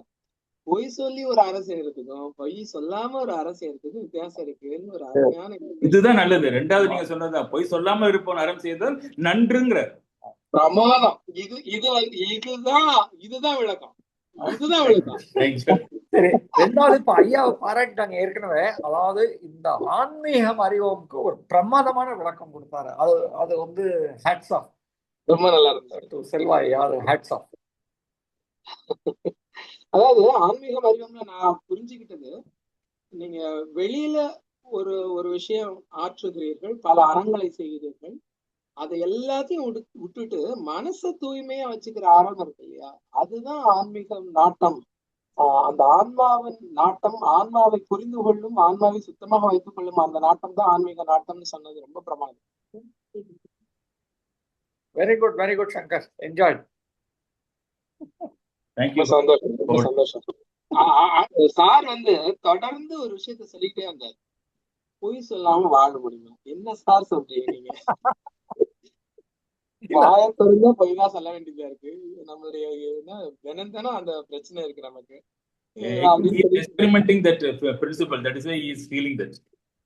இல்ல அது உண்மையா நம்ம ஒரு கண்ணாடியில பாக்குற தரிசனம். சும்மா ஒருத்தர் சொல்றாரு, காலை வாங்கிட்டு இந்த காலை வாங்கிட்டு இந்த பக்கம் போட்டுட்டு நம்ம பாட்டு போய் சொல்லிட்டே போயிட்டு இருக்குது ஒண்ணு. ரெண்டாவது அது போய் உள்ள தைக்குது. அவங்க பொய் சொன்ன நேர்த்தி கூட இவர் பொய் சொல்லக்கூடாதுங்கிறாரு அப்படின்னு. இப்ப இந்த குரலோட சிறப்பு என்னன்னா, நீங்க பொய் சொல்லாம ஒரு அறத்தை செய்வதற்கும் பொய் சொல்லி ஒரு அறத்தை செய்வதற்கும் ஒரு வித்தியாசம் இருக்குங்கிறத கொண்டு வந்தாங்க பாருங்க இந்த குரல்ல. அது ஒரு பிரமாதம், அது ஒரு பியூட்டி. இதை புரிஞ்சிடும். அப்ப நமக்கு நம்ம அறம் நம்ம செய்யற அறம் அவ்வளவுதான்.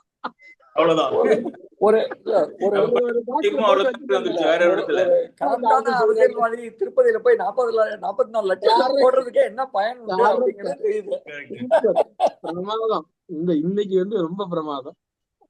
அவ்வளவு ஈஸி இல்ல இந்த பொருளை கொண்டு வரதுக்கு, இந்த இடத்துக்கு கொண்டு வரதுக்கு. ரொம்ப சந்தோஷம் சங்கர். உண்மையிலேயே இந்த பொய்யாமைய நான் எவ்வளவு மேக்சிமம் முடியுமோ அவ்வளவு கடைபிடிக்க பாக்குறேன். அதனால வரக்கூடிய லாப நஷ்டங்கள் எனக்கு நல்லா தெரியுது. அதாவது அதுல என்ன சங்கடம் இருக்கு. இப்ப இது சொன்னார்ல ஒரு கதை, நீங்க ஒரு சிக்கல்ல மாட்டிக்கும் போது மௌனம் காப்பதுதான் நல்லது. ஏன்னா நீங்க பொய் சொல்லல, பட் உங்களோட ஆக்ஷன் மூலம் அதை தெரியப்படுத்தலாம், அதனோட எதிர்ப்பை தெரியப்படுத்தலாம். அப்படிங்கறத நான் சில முறை ட்ரை பண்ணிருக்கேன். பட் அது இது ரொம்ப கடினமான காரியம் தான்.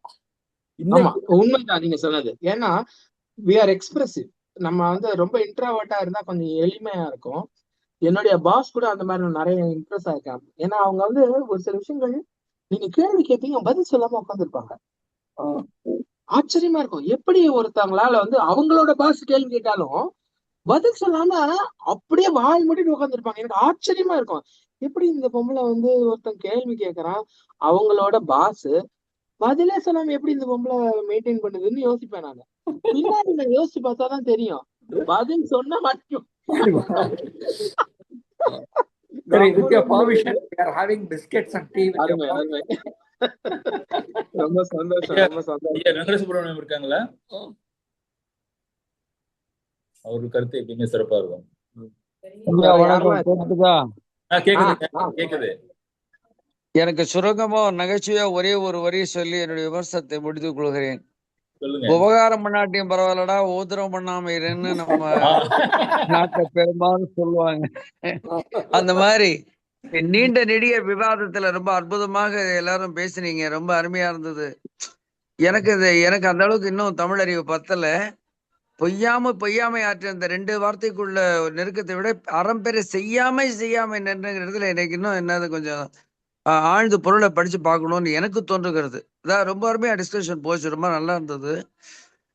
நீங்க சொன்ன தேவாரம் மாதிரி இன்னொரு தேவாரம் ஞாபகத்துக்கு வந்தது. அதாவது இந்த உண்மை சொல்லுதெல்லாம் பற்றி சொன்னார் இல்லையா, அது மாதிரி இன்னொரு பாட்டு கூட சொல்லுவார். வாழ்த்த வாயு நினைக்கப்பட நெஞ்சும் தாழ்த்த சென்னியும் தந்த தலைவனை சோழ்த்த மாமலர் தூவி துதியாதே வீழ்த்த வாவனை ஏன் எடுக்காலம் மீன் திருநாவுக்கரசு அதே பூஜையை பற்றி சொல்லும்போது சொல்லுவார், எல்லாத்தையும் கொடுத்து ஏன்டா பண்ணாம இருக்கேன்னு சொல்லுவார். பல செய்திகள் ஞாபகத்துக்கு வந்தது. உண்மையிலேயே அந்த ஆன்மீகம் என்பது ஒரு சாராருக்கு பொருத்தம் உள்ளதல்ல. யாரெல்லாம் உண்மையான இறைவனை பற்றியோ படைத்தவனை பற்றியோ எல்லா படைப்புகளும் சமமாக நினைக்க வேண்டும் நினைக்கின்றார்களோ அத்தனை பேருக்கும் உள்ளது. தன்னை போல் பிறரை நினைக்கிற அந்த உள்ளம் வரணும் வேண்டுமேனால் இந்த சரீரத்தை பற்றியோ மொழியை பற்றியோ விட்டு உயிருக்கு உள்பக்கம் இயங்குகின்ற பிரம்மத்தை பற்றி அறிய வர வேண்டும். அந்த பிரம்மத்துக்கு அனுகூலமாக தான் நான் வாழ வேண்டும்ங்கிற எண்ணம் வர வேண்டும்ங்கிறதான் சொல்லியிருக்காருன்னு நினைக்கிறேன். அது நீங்க அந்த ஆன்மீகம் பற்றி நீங்க சொல்லி விளக்குறோம்லாம் அதான் இருந்தது. இன்னைக்கு என்னுடைய மாணவி ஒருத்தி இங்க வெகு நேரம் பல விஷயங்கள் பேசிக்கொண்டுதான் முழுமையா நான் கவனிக்க முடியல. நான் முழுமையா பார்த்து விட்டு பிறகு ஒரு நாள் சொல்கிறேன். இருந்தாலும் நகைச்சுவை மீண்டும் சொல்கிறேன். உபகாரம் பண்ணாட்டியும் பரவாயில்ல, உபத்திரம் பண்ண நல்லா இருக்குன்ற மாதிரி பொய் உண்மையை சொல்லாட்டி பரவாயில்ல, பொய் சொல்லாம இருடா அப்படிங்கிற மாதிரி நான் எளிமையாக பொருளை மேற்கொள்கிறேன். ரொம்ப அற்புதமா இருந்தது. எனக்கு வகுப்பில் ஒரு 4-5 குறள் தான். அதாவது எல்லா விளக்கும் விளக்கல்ல சான்றோருக்கு பொய்யா விளக்கே விளக்குங்கிறதோ அந்த முதல் 3-4 குறள்கள் நான் படித்திருக்கிறேன்.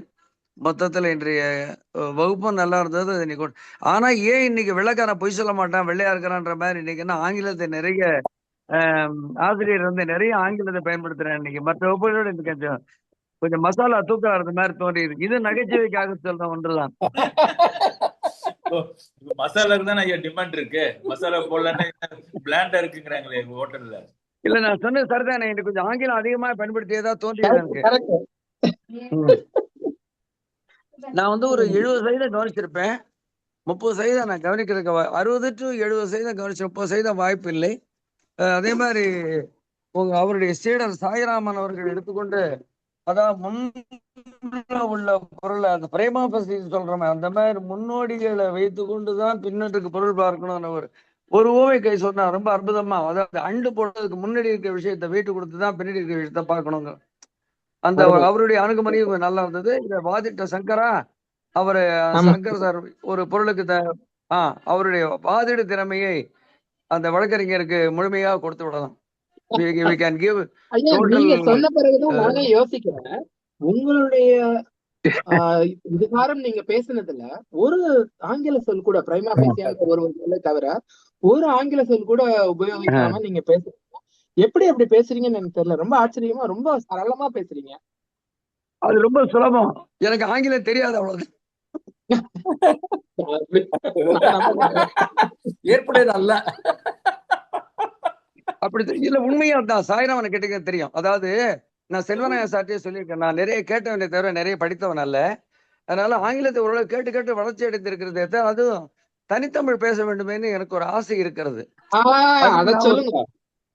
நான் ஒரு கவிஞனும் கூட. பாடல்கள் நிறைய இன்னைக்கு பாடல் கூட அந்த பாடல் இருக்கா பொய்மைக்காக தான் அந்த கண்ணா உண்மனம் கல்லாமோ கருணை முகிலியனும் சொல் பொய்யாமோங்கிற வார்த்தை அதுக்காக தான் அந்த பாட்டை தேர்ந்தெடுத்து போட்டேன் இன்னைக்கு. அதனால என்ன ஆச்சுன்னா நான் 2-3 காரணங்களுக்காக கூடியவரை ஆங்கிலத்தை கலக்காம பயன்படுத்துறேன். ஆங்கிலம் உண்மையிலேயே தெரியாது, அதிகமா தெரியாது எனக்கு. கேட்டு பழகுவதோடு சரியா இப்போ நான் மிஷன் லாங்குவேஜ்ல பேசுறதுனால மேக்சிமம் பார்த்துட்டு டைப் பண்ணுக்கு தான் ஸ்பெல்லிங் பார்த்து உச்சரிப்பு கூட கேட்டு தெரிஞ்சுக்குவேன். ஏன்னா உண்மையை ஒத்துக்கிறது தப்பு இல்லை இல்லையா? பொய் சொல்லாம இருக்க இல்லைங்க பத்தி பேசிட்டு உண்மையை பேசாம நான் இருக்க கூடாது இல்ல. இல்ல நான் உங்களை நீங்க அப்படி நீங்க சொல்லவே கூடாது. ஏன்னா ரொம்ப எளிமையாக மேக்சிமம் டைப்பு இதெல்லாம் வருது. அதாவது நார்மலா பேசுனா அப்படிதான் பேசுறோம். நம்ம ஆங்கிலம் கலக்காம பேசுறது கடினம். உங்களுக்கு அந்த ஒரு இன்டென்ஷன், அதாவது தனித்தமிழ் பேச வேண்டும் என்ற அந்த இன்டென்ஷன் இருக்கிறது தான் எனக்கு ரொம்ப பிடிச்சிருக்குன்னு சொல்றேன். வேற ஒண்ணும் இல்ல. ரொம்ப நன்றி சார், ரொம்ப நன்றி சார். ஐயா, உங்களுடைய அறிவுரைய நான் பின்பற்ற முயற்சி செய்கிறேன். ஆமா ஆமா, தனித்தமிழ். இனி வருங்கால தனித்தமிழா? அறிவுரையை முழுவதுமாக தனித்தமிழா இல்ல இன்னொன்னா இல்ல இன்னொன்று சும்மா இருக்கிறது. ஐயா, மறந்து விடாமல் ஒரே ஒரு செய்தியை மட்டும் இந்த பகிர்ந்துட்டு விட்டுறேன். அதுக்கப்புறம் சொல்லுங்க தயவு செய்து ஒரு வரி. அதாவது சிவக்கொழுந்து என்று ஒரு புலவர் நினைக்கிறேன், சிலோன்ல இருந்து இங்க வந்திருந்து ஒரு தூரம் பேட்டி கொடுத்தார். அப்ப சொன்னாரு, பிறமொழி சொற்களை நம்ம அடிக்கடி கையாடு கொண்டே போனோம்னால் அந்த நம்ம மொழியில உள்ள அந்த சொல்லானது வழக்கொழிந்து போகும். உண்மை. உதாரணமா நேத்து night, today morning, tomorrow evening இப்படின்னு யூஸ் பண்ணோம்னா அந்த இரவு காலை மாலை அப்படிங்கிற சொற்களே போயிடும். ஓவே சாமிநாதர் ஒரு சின்ன செய்தி சார் கதை சொல்ற மாதிரி நான் ஒரே ஒரு நிமிடம் கதை சொல்றேன். ஓவே சாமிநாதர் ஒரு பாண்டிச்சேரிக்கு போகிறார். போகும்போது ஒரு குதிரை வண்டியில் ஏறி போறாரு. அப்பா வலப்புறம் சென்று இடப்புறம் திரும்புங்க ஏதோ ஒரு இடத்துல சொல்றாரு, ஐயா இப்படி எல்லாம் சொல்லாதீங்க, ரைட்ல போய் லெஃப்ட்ல கட் பண்ணா லெஃப்ட்ல போய் ரைட்ல கட் பண்ணுவா சொல்லுங்க அப்படின்னு சொன்னதாக எழுதியிருந்தாரு. போன ஒரு 1977 78 அவருடைய பாடம் ஒன்று வந்திருந்தது, அதில் போட்டிருந்தான். எனக்கு கூட அங்க எடுத்து தோணும், பிரெஞ்சு தானே யூஸ் பண்ணி இருக்கணும், அந்த இடத்துல இப்படி அந்த குதிரை வண்டிக்காரன் லெஃப்ட் ரைட்னு சொன்னான்னு தெரியல, ஆனா அப்ப எழுதப்பட்டிருந்தது. ஆக நம் நாட்டிலேயே கூட, இங்கேயே கூட, சென்னையிலேயே கூட நீ சரியா ரைட் லெஃப்ட்னு சொல்லுப்பா, அதை விட்டு வலது இடத்துன்னு சொல்லிட்டு இருக்க அப்படி எது வலது? நன்றி ஐயா. அதுக்கே விளக்கம் கொடுக்கணும், வலது எது இடது எது, சாப்பிடுறதுக்கு இதாட்டா வலது கை அப்படின்னு. ரொம்ப நன்றி ஐயா, விவாதம் ரொம்ப இனிமையாக போயிட்டு. நன்றி. இதுக்கு ஒரு சின்ன பின்தொடர். இப்போ நம்ம இது தெற்கு பக்கம், தமிழ்நாட்டுல தெற்கு பக்கம் போனா இல்ல கிராமத்து பக்கம் போனா வடதிலே கிடையாது, கிழக்கால மேற்கால அப்படின்னு சொல்லுவாங்க. ரைட் அருமையான. அதுல இருக்கிற சூட்சமத்தை நீங்க கவனிக்கணும். இப்ப ரைட் லெப்ட்னா உனக்கு ரைட்டா எனக்கு லெப்டா அப்படின்னு கேட்க தோணும்.